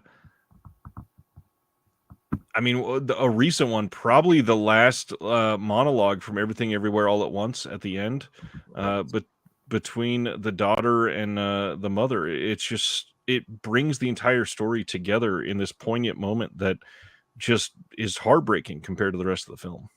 I haven't even seen that one yet. It's such a great movie. But I have the other answer ready to go. That one might even be more important for me. The quote about movies. So there was a quote that I heard a while ago that I've adapted into one that I've made myself. The quote was, if we use art to decorate space, then music is what we use to decorate time. And the way I've added to that is to say, if we use art to decorate space and music is to decorate our time, I use movies to decorate my memory. And I have so many memories associated with film that is just beyond life-changing. You're trying to make me cry?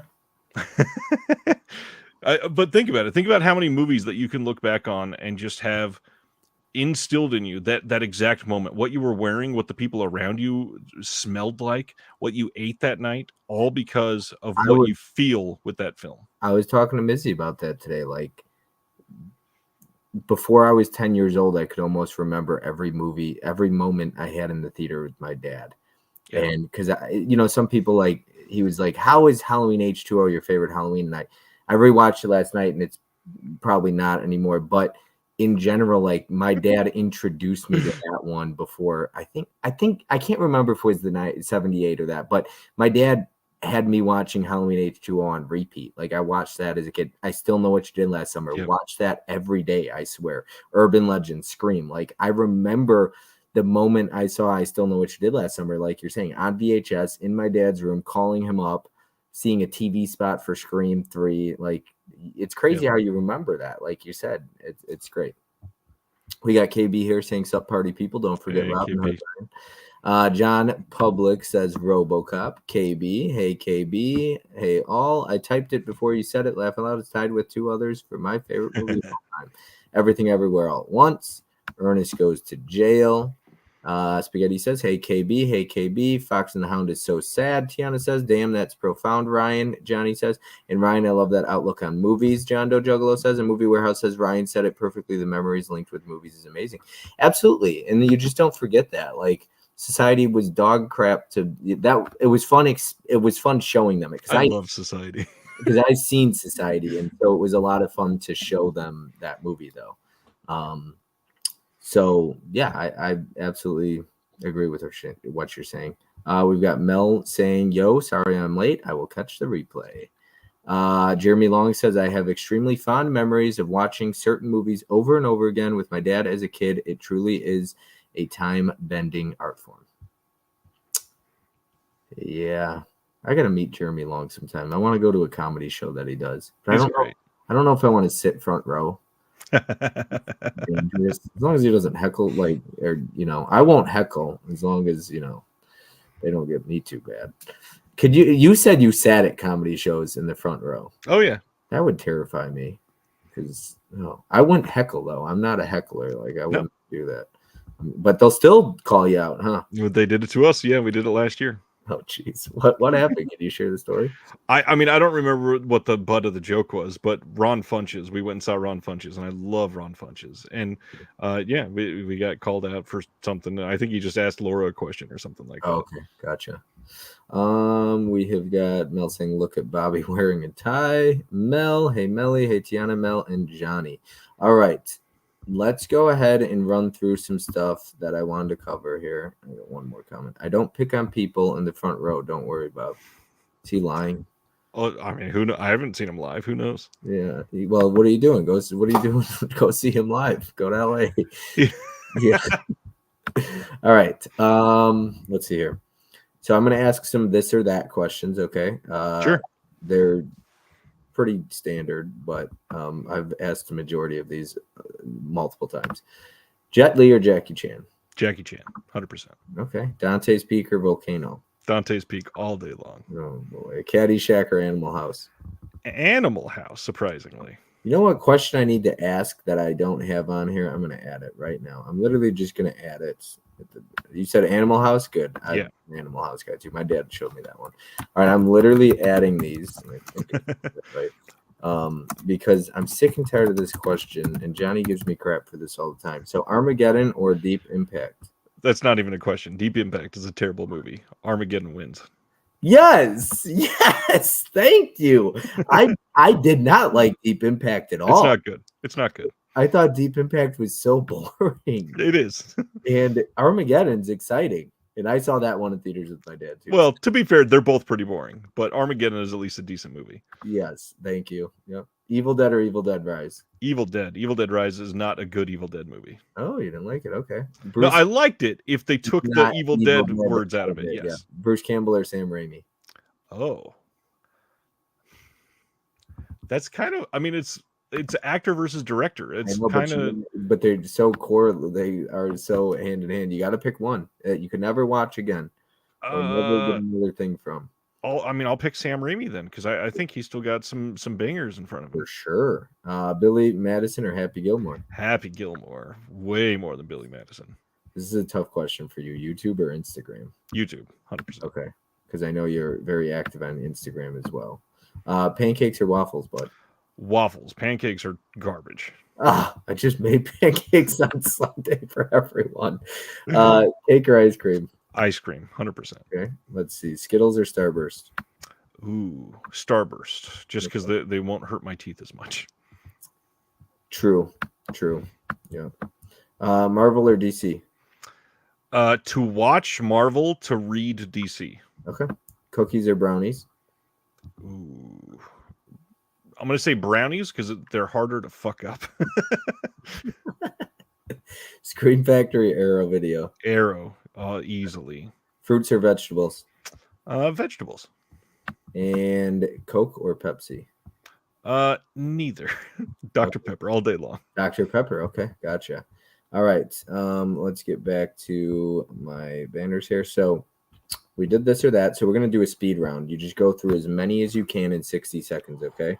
So Okay. answer fast. You only get 60 seconds. I I'll do usually my get best. within 60 seconds. I'm a cheater. So here we go. I'm going to set my timer to 1 minute and 10 seconds right now, starting now. Here we go. Worst Oscar winner for Best Picture. Oh gosh, Coda.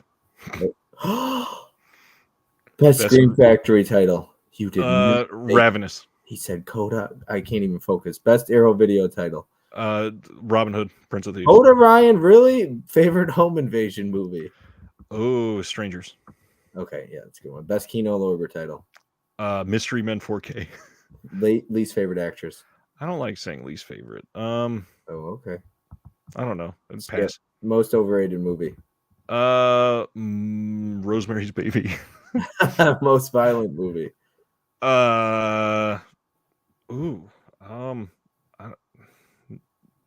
Inside, maybe. Ooh, most disturbing movie. I'll say the one I said earlier, Thanatomorphose. Oh my goodness. Best slasher. Best slasher. That's tough. Scream, probably. All right. Least favorite actor. My people who follow my channel are gonna have like 9 answers for this, but I'm gonna go with John Wayne. He is awful. John Wayne. Okay. All right. One last question. Best war movie. I actually really love The Patriot. You know what? I want one. I'm cheating. One last question here as well. I like The Patriot too. We can go through all of them because I was slow on a couple of those on purpose. Best. There's a ton. I got way too many to go through. I mix it up forever stream. Best love story. This is gonna be a weird answer, but The Fly. The Fly. I think one of the most genuine romance stories in horror ever. That's fair. That's a totally fair one. Most depressing movie. We'll go through that one. We need to talk about Kevin. I didn't like that, and it is depressing. And oh god, that movie bothered me. Jeez, somebody recommended that, and I was like, never again. Don't ever recommend something like that to me. Best 4K picture quality. Oh wow, that is a great question. I'm gonna go with Spider-Man Into the Spider-Verse. Okay, I've heard Suspiria is really good too. From Synapse. I mean, it's great, yeah, but I think the HDR in Spider-Man, it completely blows everything out of the water. Gotcha. I've got quite like a dozen comments to catch up on here. I don't pick on people in the front row. I already read that. Nice round funches. Hey, what's up, Bob and Ryan? Glad I could come catch some of the live stream. I just got done watching 2003 Dreamcatcher. Nice smirk. Thank you for being here. Jeremy Long says, whoa, a hot take on Evil Dead Rise, Ryan. Jeremy Long says, Billy Madison, you dummy. Oh, Lord. Waffles are far superior. Finally, one we agree that one, although French toast is better than both. I agree. Special brownies, wink. Fruits, hell yeah. Special brownies, Coda and over green. Okay, so I only said Coda because it was the only bad one I could think of at the moment. But How yeah, dare you? I like Coda. I'm not saying it's bad. I'm saying there were better movies, and Coda should not have won. Oh man, my heart is hurt. Coda is a great film. I actually would have liked 1917 to win Best Picture over Parasite. I cannot agree with you at all on that. I know. No, Parasite's great. I just think 1917 was also incredible. You didn't like 1917 that much? It was okay. It's just okay. Strangers over Scream. This is Strangers over Scream for Best Home Invasion Movie? Oh yeah. This is coming from the man who hates Big Lebowski. The Fly was so good. Yes, The Fly. Hell yeah, The Fly. Agreed. The Fly is a great answer. You have slightly redeemed yourself. The Boys in the Striped Pajamas.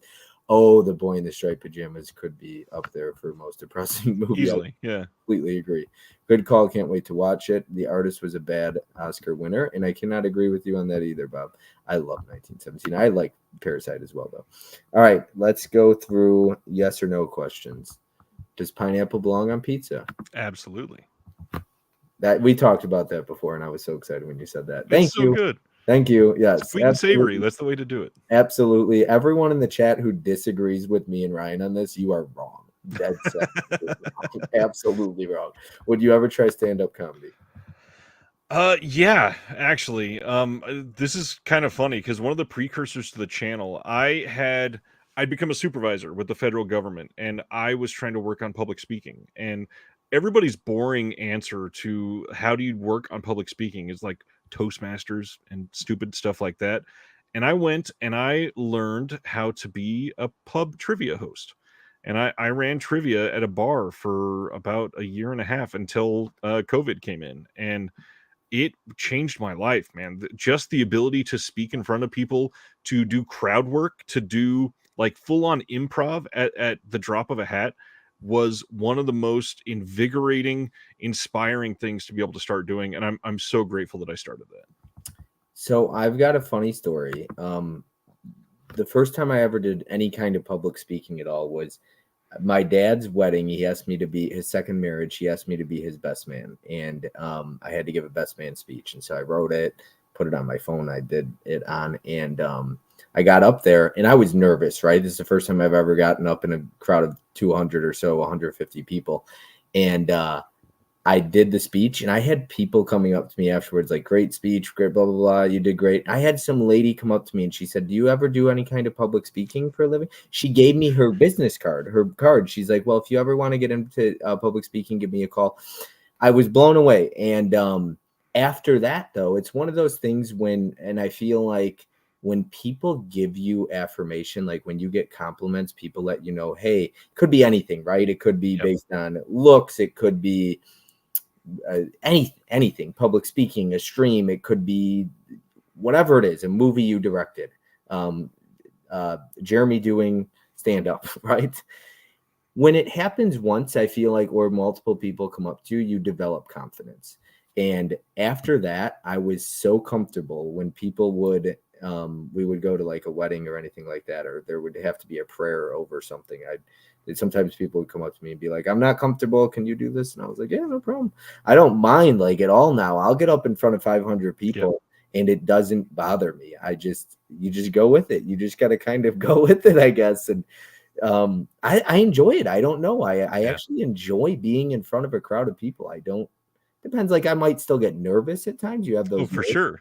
But I don't even get nervous for streams anymore. When I first started, I was shitting bricks, dude, getting nervous for streams. I was so nervous. But now I'm just like, you do it, you get so used to it. It's comfortable. You get comfortable with it. Yep. Sometimes I'll get nervous. Yeah. I'd love to do stand-up comedy. I would like to see that. Would you ever give, oh, that's not the right question. Hold on. Read that. Have you ever broken a bone? Never in my life. Never. Okay. Head. Do you have any secret talents? What's he asking? I play a couple musical instruments. One of the things that I'm not super humble about, I think I'm a great cook. I like to cook too. Mizzy would say I'm not a good hairstylist, but this was past weekend. I didn't have the right clippers for that. You gotta cook for me sometime. I cooked for Jeremy, and he's still in the chat. I think I cooked a little bit for him. Jeremy, was it good? Are you a coffee drinker? Very, very rarely. I used to drink coffee every day, but I have massive ADHD, and coffee doesn't do anything to like stimulate me. So it was just because I like the flavor, and I just realized I didn't need all those calories. So. I have ADHD too. I had to take Ritalin in high school for it and all that stuff. And I was like a zombie though. Ritalin messed me up. I didn't want to eat. I had these tics that I would do. It was terrible. I was like a zombie. My parents didn't even recognize me. Are you a picky eater? Not even a little bit. I will eat everything at least once. Have you ever participated in a food eating contest? No. You said you would do anything just once. I feel like, or you would eat anything once. You said you would try. I'm the kind of person who I'll pretty much try anything once for the most part, as long as it's not ridiculous. As long as I don't have to kill something in front of me, I will happily do it. Because I know there's like some of the places where you're supposed to eat like squid raw or whatever. If it was moving on the plate, I don't want to touch it. Yeah. Well, there's some people that say they want the steak raw, like or rare, like it's still moving. Yeah, I order steak rare, but I'm talking like the things like crustaceans that are still alive. No thanks. Okay, let's see here. Are you all right? Last question. Are you doing what you've always wanted to do in life? You said you hate your wife said you hate your job. I have never had a job that I've enjoyed. Okay. I've always hated every single one of my jobs. I've done them all out of I need to care for a family or keep myself alive. That's it. The other stuff that I'm doing outside of it, I don't think there's anything that I've wanted more than the way that the last year has gone with everything behind the scenes for this. Yeah. So, would you like to make YouTuber career? I mean, a loaded question, I guess. Not just YouTube, I think, because I'm not really one to be satisfied at just doing one thing, as people can probably see. So now that this has branched into me hosting an award show every year and starting a production company, and now I'm starting a podcast network and all this other stuff, there's a lot more to it than just YouTube. But I would like that to be a huge part of that for sure. Yeah. Okay, let's see here. I've got 2 more segments to run and a lot more videos to cover and the chat to catch up on. So let's do this. Bob the Hair Butcher. Shut up, Mizzy. Pineapple and bacon are great on pizza. I love it. Pineapple, pepperoni, and bacon for me. I can speak in front of 1,000 people because it's a sea of flesh. It's speaking in front of 10 people that I struggle with more. I can attest to him being a great cook too. Look at that. A little bit. We ate more concretes than anything. Team no broken bones. No eating bugs for me. Ryan would not do well on Survivor then. Survivor, they're not really eating much anymore. Tiana's going on Survivor. No Survivor, Miz, and correct on that. Keep going. Thanks, okay. Ben. Let's play another video. This is Laura's sister. How many sisters does Laura have? Just one. Okay, so you already know who it is. She's never been involved in any of this. That's interesting. I do not know her name, though. Her name is Jenny. Okay. What's up, Rye? Just wanted to hop on here and give you a big pat on the back. You've been working so hard on Disc-Conected for these past few years, and it's been really awesome watching it blossom into this amazing source of entertainment and information for so many people. Your dedication to it has been truly amazing. So we just want to give you a quick shout out and let you know that you're awesome. We love you. Bye. She thinks you're awesome, Ryan. It's good to hear. So thank you, Jenny, for making that video. She just finished up with a 12-hour shift, and the first thing I texted Laura was like, she's got energy. She always does. Yeah, I was like, she's got good energy. So just the one sister. That's all Laura has, yeah. Yeah. Well, I finally got a surprise. I don't think you saw that one coming. No, not at all. Doesn't sound like it. You were like, wow, she's never been involved in any of this. Yeah. All right. You got to get her on your channel sometime. Perhaps the hard part, she doesn't really watch movies. So. That's hilarious. Okay. Let's go ahead and play another one. This is Kyle. Do you know who Kyle is? Yes, I do. All right.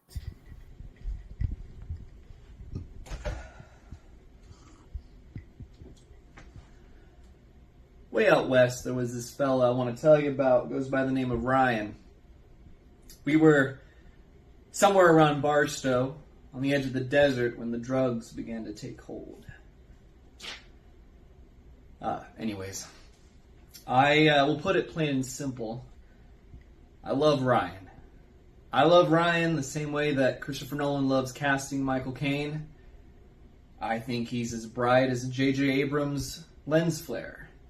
And before we Kurosawa sideswipe to the next person, I want to give a few Edgar Wright quick cuts to just how fantastic he is. Ryan is a massive, spectacular, otherworldly, monolithic entity in this culture, straight out of Nuev's eyes. I don't know anyone else that has as much passion as he does, as much motivation, and as much drive for the physical media advocate that he is. He's simply amazing. You're amazing, Ryan. Take care. Ever the showman he is. What kind of drugs were you two on? That is a Fear and Loathing in Las Vegas reference because we both grew up in Barstow. Nice. He's quite funny. Is he a comedian? He's amazing. No, he's yeah, he does everything. He actually works with me now. He's one that we all grew up in Barstow, and I got him to move to Kansas City after us, and he's making a great life for himself now. Says she's something. KB says. Jeremy says that was a great speech, littered with film references. That's what I'm saying. Like, he was smooth with that. Yep. And the Edgar Wright reference I enjoyed. I understood that one. Yeah, Kyle's amazing. Yeah, that was a good video. All right, another video I'm going to play right away, back to back here. We have got, you know this guy. Well, well, well, Mr. Ryan Verrill, Mr. Disc-Connected, Mr. Physical Media Advocate, Mr. Discord King. You know, when Bob told me you'd been selected for the Hall of Fame, I thought, why? But of course the answer is that you've brought so much to this community, brought so many people together. You bring your knowledge, your passion, your integrity to the hobby. That just makes everyone want to be part of your life, of your extended family. You're a great husband, great father, great friend. Congratulations.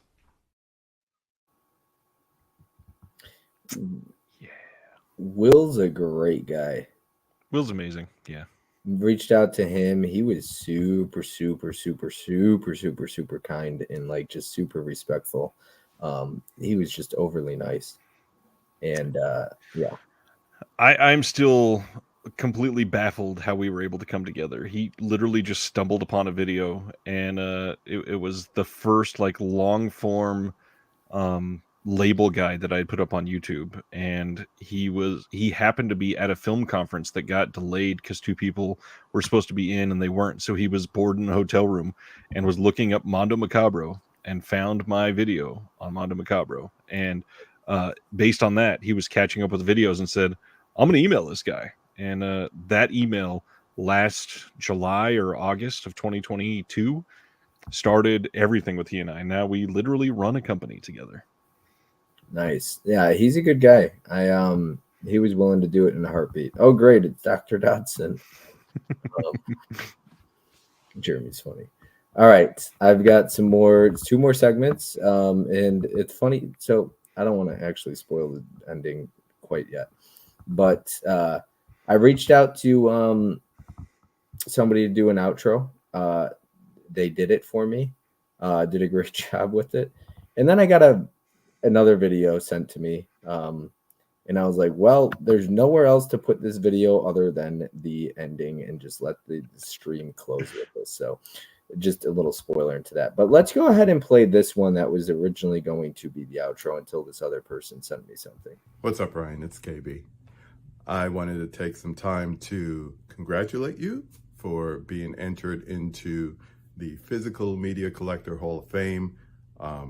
Ever since we met through Nathan Jones and we went Blu-ray hunting together and everything, I've come to get to know you, your family, and really have come to fall in love with your collection. I mean, we've come to develop a good friendship.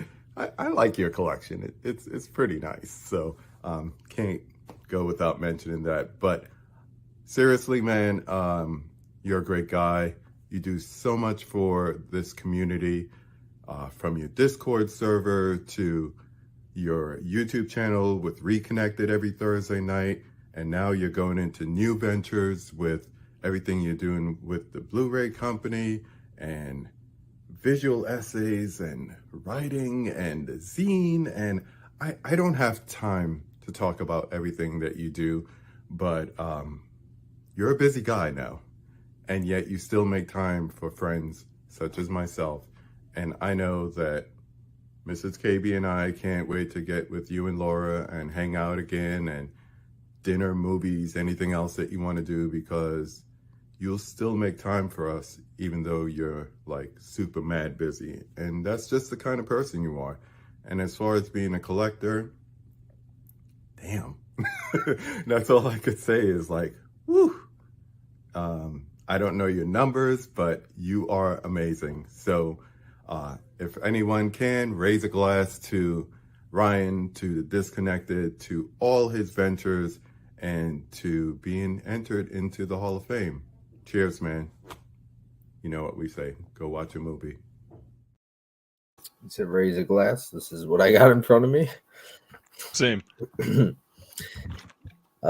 Good old KB. I had the chance to meet him back in, September or May or April, May, something like that, St. Louis.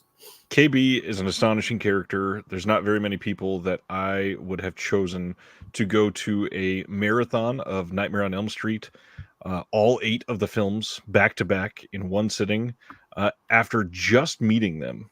But I did that with KB, and he is literally somebody that I look up to as an amazing force, and not to start promoting or anything like that, but he's on Reconnected tomorrow night. So if everybody wants to come see some KB, come back over, hang out tomorrow night. No, that's good. You could totally plug that for sure. I was voice messaging with you and KB both right before your marathon of Nightmare on Elm Street. I believe I definitely voice messaging with KB at that time. Let's see here. KB is literally my hero. That is what you say. Grant says agree. We have got Jeremy Long with the hands going up. Bring hands. Me. KB. KB is a very important piece of this community. John Doe Juggalo says. KB says damn. And KB says love you, Ryan. Oh, sweet. I'll try and be there for that. KB rocks. And KB's the man, Hook says. Hell yeah. All right. So we've got 2 more segments and then our outro. Okay. Let's see here. Let me find it. Okay, so this is going to be you will be the best person for this.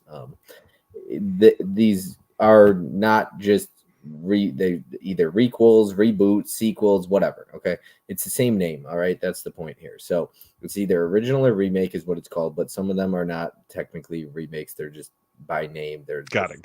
Sequel makes sense. All right, Texas Chainsaw Massacre. The original, although both are great. Agreed. The Hills Have Eyes. The remake. The original is not that great. I wonder if you will have seen every single one of these, which 0 people have been able to do. There's at least been like 5 people I haven't seen both of them. The Blob. The 80s version is the superior version by far. In the original is really good. I really like it. Yeah, nothing against it, but Shawnee Smith and Dylan are just beautiful. Love that movie. Yeah. Oh, it's great. Absolutely. Friday the 13th. They're both good. I kind of think the remake is a better movie. I do too. I actually have more fun with the remake as well. Yeah. Halloween. There's so many things called Halloween. The original is the best by far. Rob Zombie's Halloween is not bad, and everybody needs to get over themselves. The 2018 Halloween is also very, very good. Rob Zombie is not bad at all. It's not as good as the sequel. The sequel is amazing. But you like Rob Zombie's Halloween 2? Yeah, I think that's like top 3 in the franchise. Yeah. Oh wow. Okay, that's a hot take for most people. I love the scene where Danielle Harris. I think that's shot so well. It's like so emotional, that scene. That's really well made. And Nightmare on Elm Street. The original. Come on, the remake is not good. It out there. Some of these are really obvious, like Psycho for example. The original for sure. This one is another one that's. Have you seen both though? Yeah. The remake is not good, and honestly, maybe a hot take for somebody that loves John Carpenter. The original's good, but it's not like compared to the rest of the stuff, not great. It's not that great. No, The Crazies. The remake actually by far. I don't love Romero's. I actually don't really like the original, and I love the remake. Same. So far you've seen every single one, right? Yes. Okay. Piranha.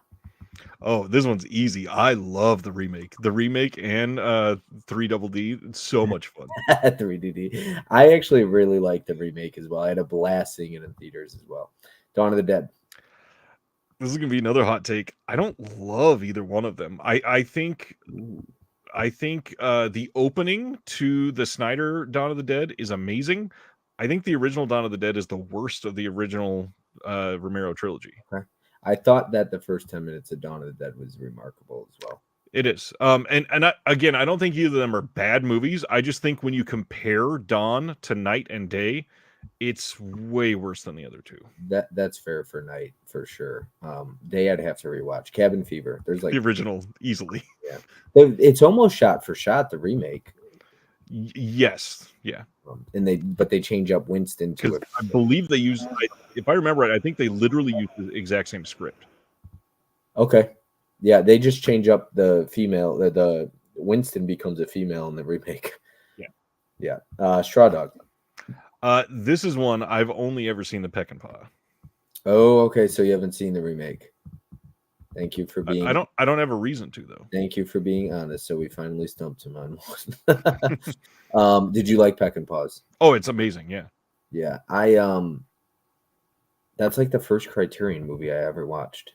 Was like Straw Dogs. It was one of them, and I ended up watching all the special features.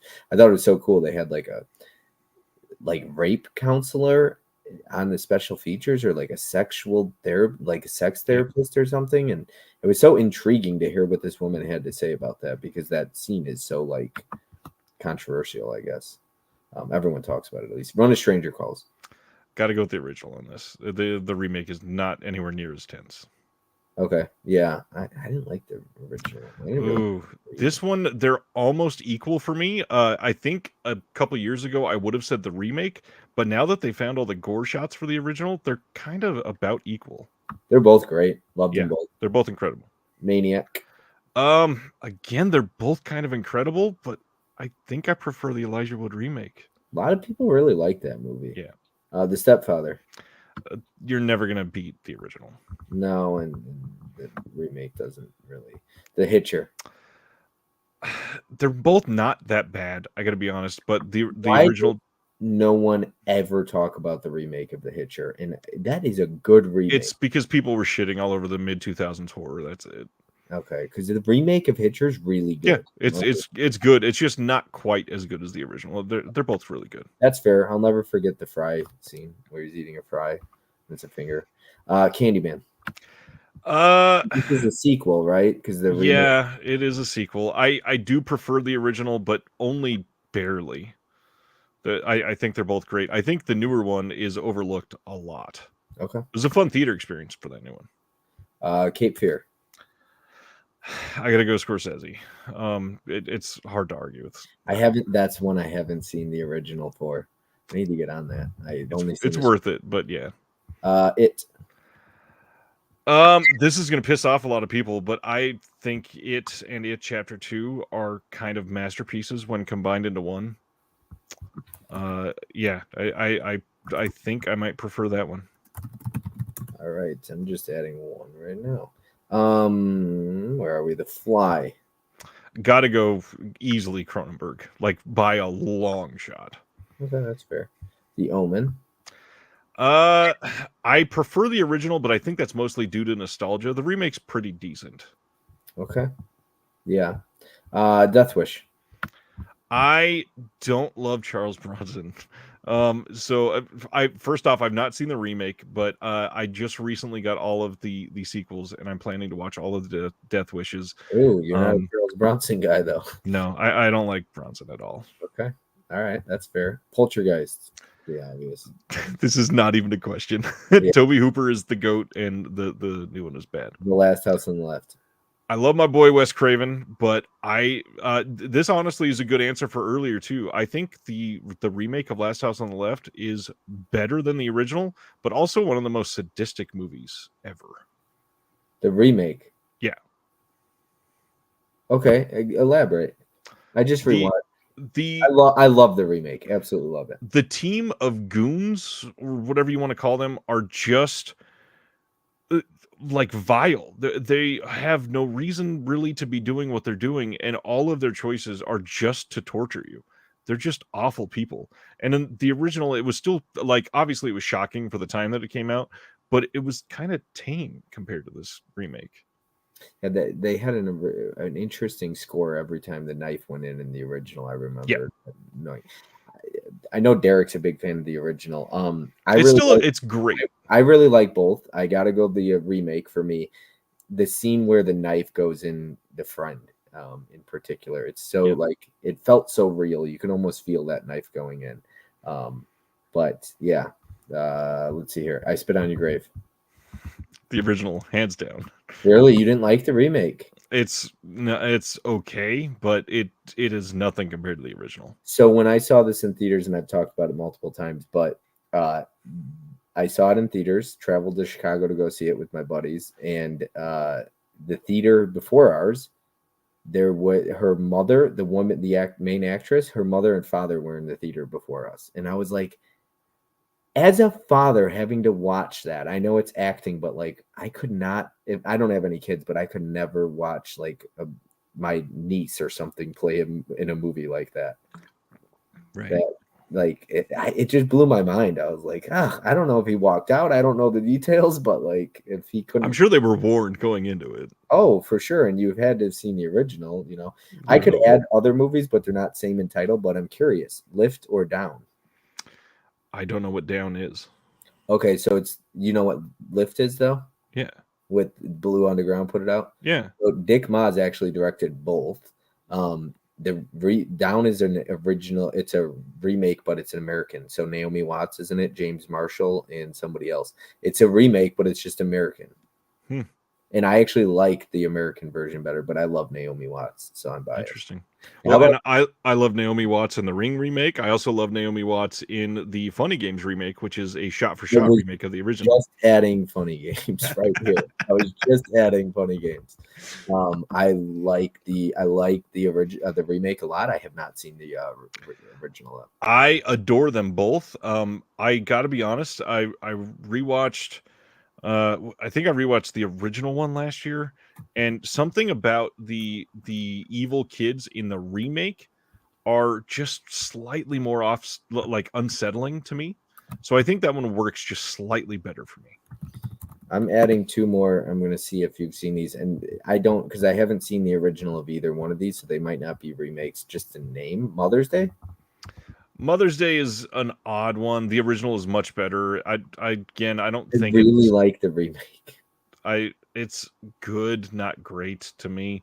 Okay, and then The Children. I know Troma put out one, and then there's like a American version. I have not seen the American version then.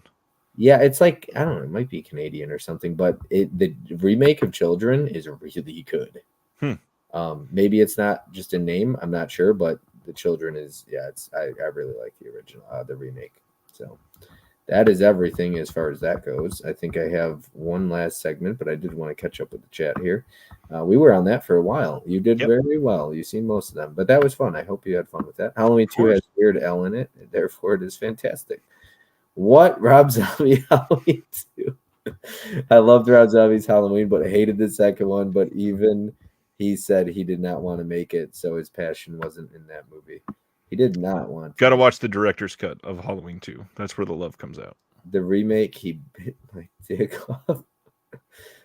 Oh, that's the Piranha remake. Yeah. Is that what he's like? My dick. Yeah. That's a hot take and a half with Dawn of the Dead. Yeah, I got a lot of comments about that Dawn of the Dead take. Sean Bean did great in The Hitcher, one of the best movie villains. With The Hitcher, it's like one a 4 and one's a 4.5. I love both. Yeah. Love both, man. But Tim Curry, yes. Oh, for It, yeah. 2017 It.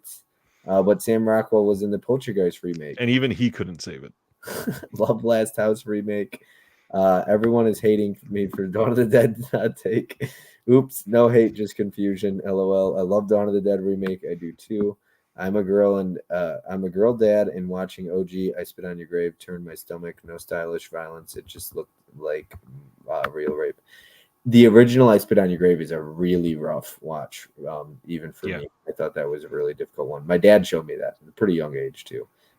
He wanted me to watch the bathtub scene in particular. He was super excited to show me that scene. He's like, yeah, he always talks about it, where you're He's like, he doesn't even know he gets his dick cut off because he doesn't. He's like, it feels so good it hurts or whatever he says, right? Not to be weird about this, but as somebody that is now doing audio commentaries and visual essays and all that stuff, doing an audio commentary on a rape revenge movie, super awkward, by the way, to be just two dudes watching this movie together and having to discuss that. It's not easy. Wait, but you can't spoil what rape Not revenge yet. movie. It hasn't been announced yet. But you're doing a commentary for a rape revenge movie? At least one, I will say. Goodness. Jeez, they really hooked you up with the rape revenge one. Like something that would be up at Adam's alley. Yeah. That I can imagine is pretty. How do you talk about that in the scene? That's rough. I think we've done the best that we could. Thank you. That's the one. Naomi Watts, Good Night Mommy. One is French. God, one she's is... in a lot of remakes, isn't she? Yeah. So you got Funny Games, you got Down, you got Good Night Mommy, The Ring. In The Ring, and so she does all these movies that are foreign and then get an American release. Yep. Good Night Mommy. So that's 4 right there. Yeah. I have not seen this newest one. I only saw the original Good Night Mommy, and I really enjoyed it. I did not. You've seen the original, you said. Yeah. Yeah. It's pretty disturbing, right? It's pretty rough, yeah. Yeah. What about Let Me In? Oh, yeah, Let Me In, but that's not the same title, right? One's Let Me In. The first one is Let the Right One In. Yeah, so Let Me In and Let the Right One In. They're both great. Let Me In is also very good, but I think it's going against Let the Right One In, which is I don't think this is a hot take, but like one of the 5 best horror movies of the last 15 years. Oh, you know what? I didn't even add. What the? Sorry, I just noticed this because your fucking poster. Excuse my language. Here, this one. How did I not have this on the list? Are you the original for sure. Okay, that's fair. How did I not have that on? I love Chloe Grace Moretz. I do like the remake. Now, I forget who it was said that. I think it was Marie. She said there's no way Chloe Grace could play like pass for an ugly girl. Correct. You know what I mean? And I was like, yeah, they did make her look really good in that, though. Yeah. Brianna Evigan, that's why Bob likes Mother's Day remake. She's gorgeous. Just saw both versions of Dawn of the Dead earlier this month and enjoyed both. A good deal. Awesome. Again, like them both. They're both fun, good things. I could say Day of the Dead, too. I didn't even add that. And Night of the Living Dead. I got so many more to add to this list. I could keep going. Let's see here. We've got Bob should add Funny Games for sure. I really like the original Mother's Day, that rape scene in the barn. I did not. Rope scene, not rape scene. Sorry, you got the rape on the mind now. Please do not announce that you have rape on the mind, Bob. That's not no. okay. You got the rape revenge movies on the mind, Brian. Let me you're gonna get me in trouble, man. Rape revenge movies, because you said you are going to be doing commentary for 2. Got me turning all red now. I said at least 1. Oh, you said at least 1. Okay, all right. It sounds like 2 then. But yes, rope scene. You can see why I got that mixed up though. Okay. Never seen the original Mother's Day though. We've got What's Up, Bob? What's up, Kareem? I always say that about Naomi. Always a producer too. Got to make that money. Dell says agreed. But both Let the Right One In and Let Me In are both great. Bob is in the house. And how about the movie Step Brothers? It's not a remake, Kareem. All right. Yeah, I could definitely add like Night of the Living Dead, Day of the Dead, a couple other ones like that. How about Rabid Dogs? I don't know that I've seen Rabid Dogs. I don't either, but I could add Rabid, which was a Cronenberg, right? And then yeah, and it's much better than the Soska Sisters. Soska Sisters. I did not really like the Soska Sisters one. It's because it's not a good movie. Yeah, I wasn't a big fan of that one. I haven't seen the original though. Let Me In is such a great remake, but yes, original is slightly superior, or just even Rabid. Maybe that's what he's talking about. Is it Rabid? Well, no, there is a movie called Rabid Dogs that has a remake as well. Oh, okay. How about that? And the first one has George Eastman in it. All right, now you had me turning all red because I read rope instead of rape instead of rope, and now I'm all like flustered. All right, making me look terrible. Where is the last segment? Right here. Here we go. It is going to be a little get to know Ryan. Do you have a go-to dance move? Yes, standing on the wall and not participating. What's your go-to karaoke song? Clapping for people that are participating. Do you have a bucket list?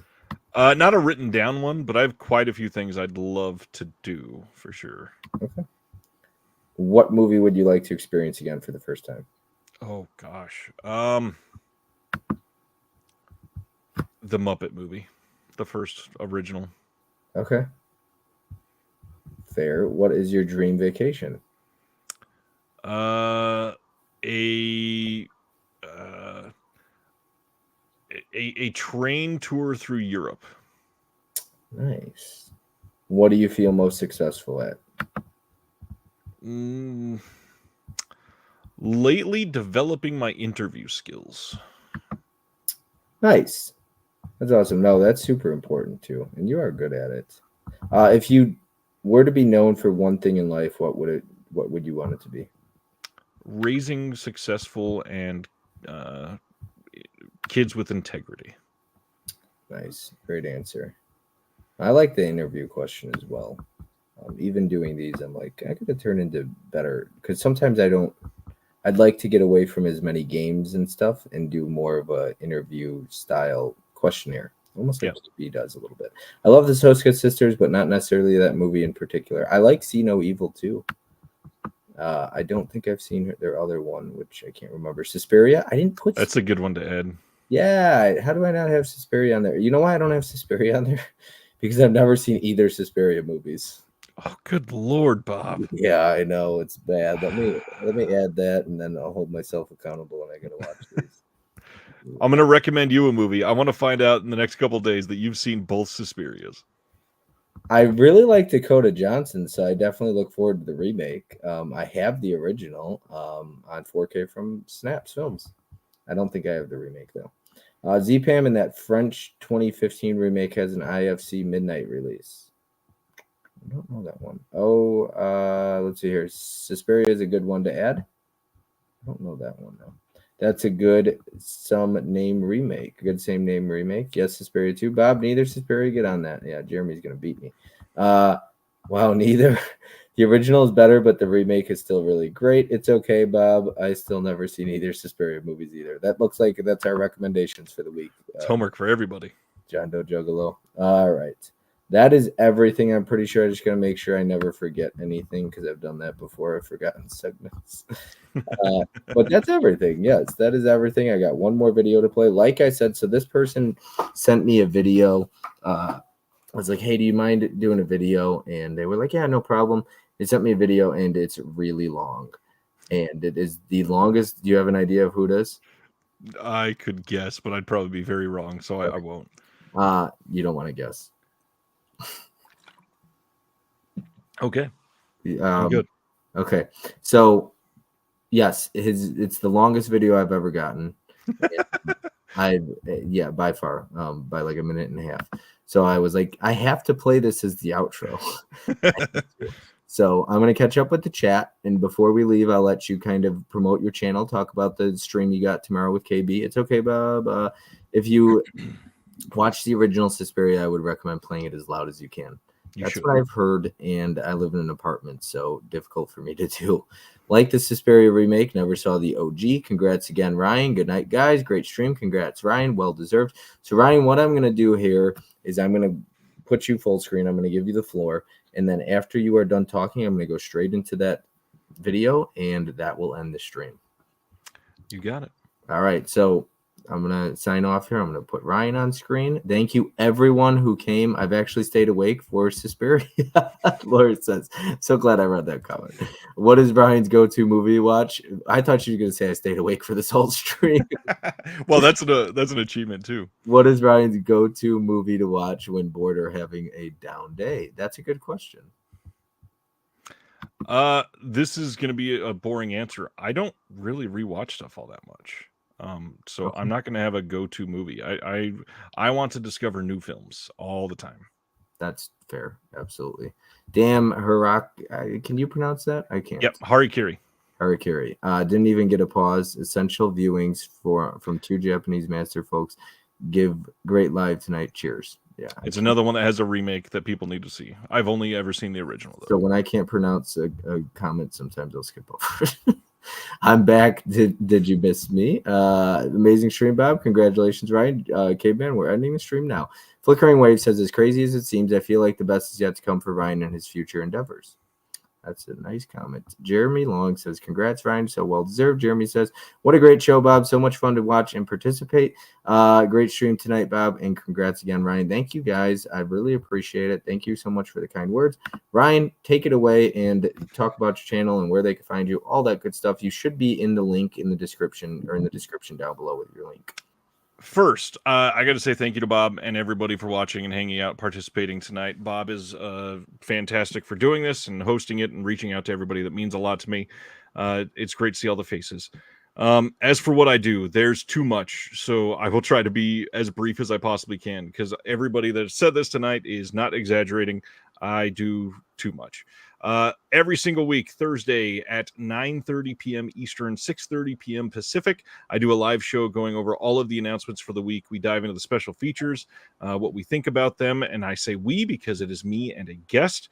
We go through all of those announcements, and then after that, we discuss film in some way. Tomorrow night, KB is my guest. We're going to be going through all of the physical media announcements for the week and discussing 2 things related to horror after that. 1 or 2. We'll see.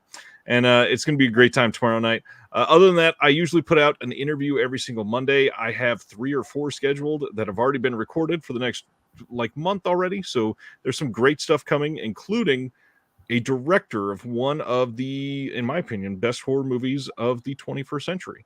On top of that, I have also started a company called Someone's Favorite Productions, and myself and Dr. Will Dodson are working with a team together to work on special features and promote individuals that have not been involved with physical media before, and trying to get them on releases. We're doing visual essays, audio commentaries, editing, doing all kinds of fun, interesting things that you've not seen on discs before, and I can't wait for you guys to see some of these releases. We've only had 1 title announced, but we've already done quite a few, so be prepared. There's a lot of us coming. I'm just mystified that we've been able to do what we could so far.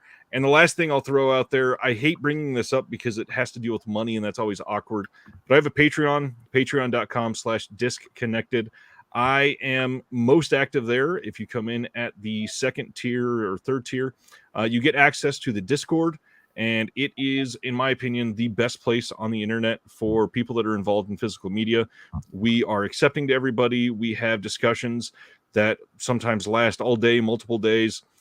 It is wild to go away for 5 hours and come back to 150 unread messages because we have so many people in there hanging out. It's incredible.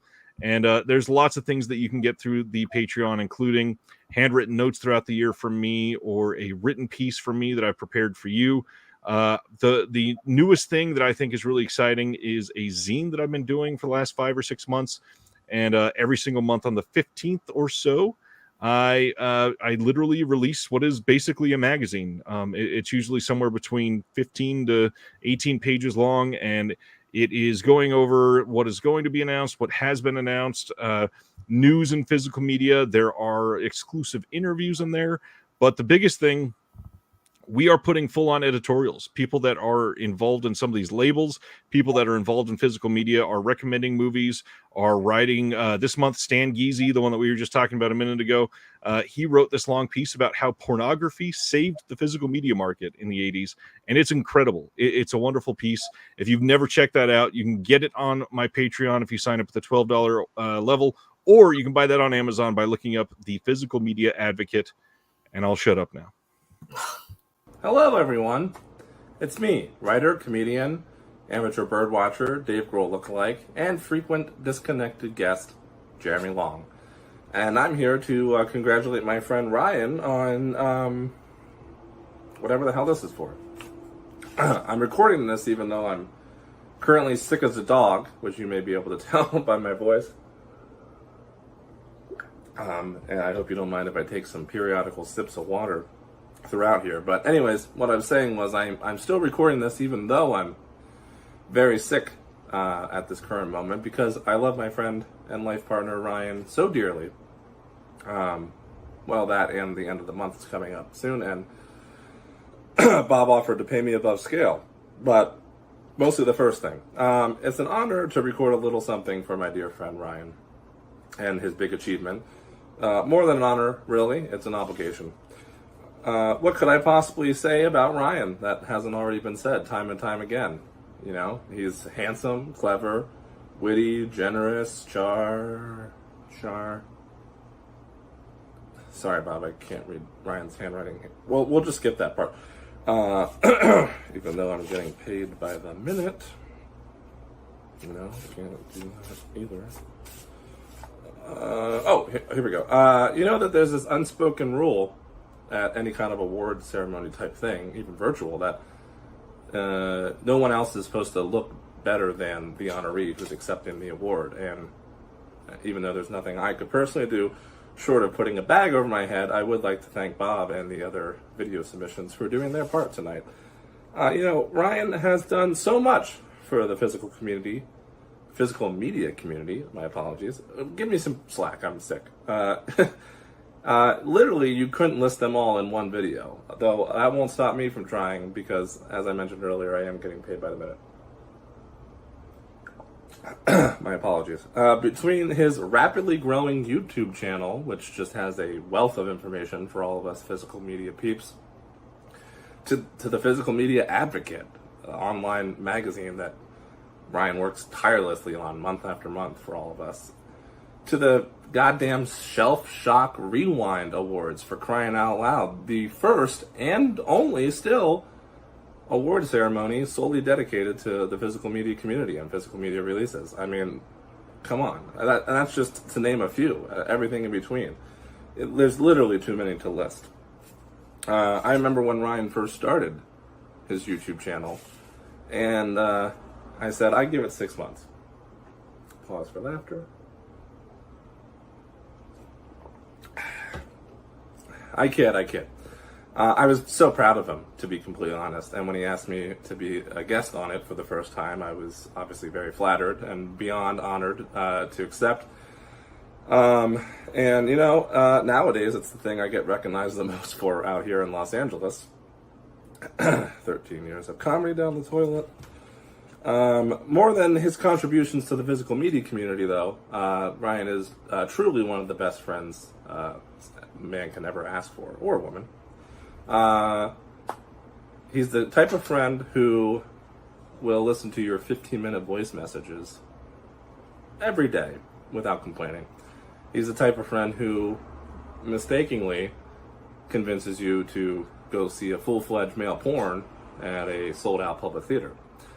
He's the type of friend who sees that the guest bathroom you're using at his house still has shitty dollar store toilet paper and replaces it with 2-ply just for you.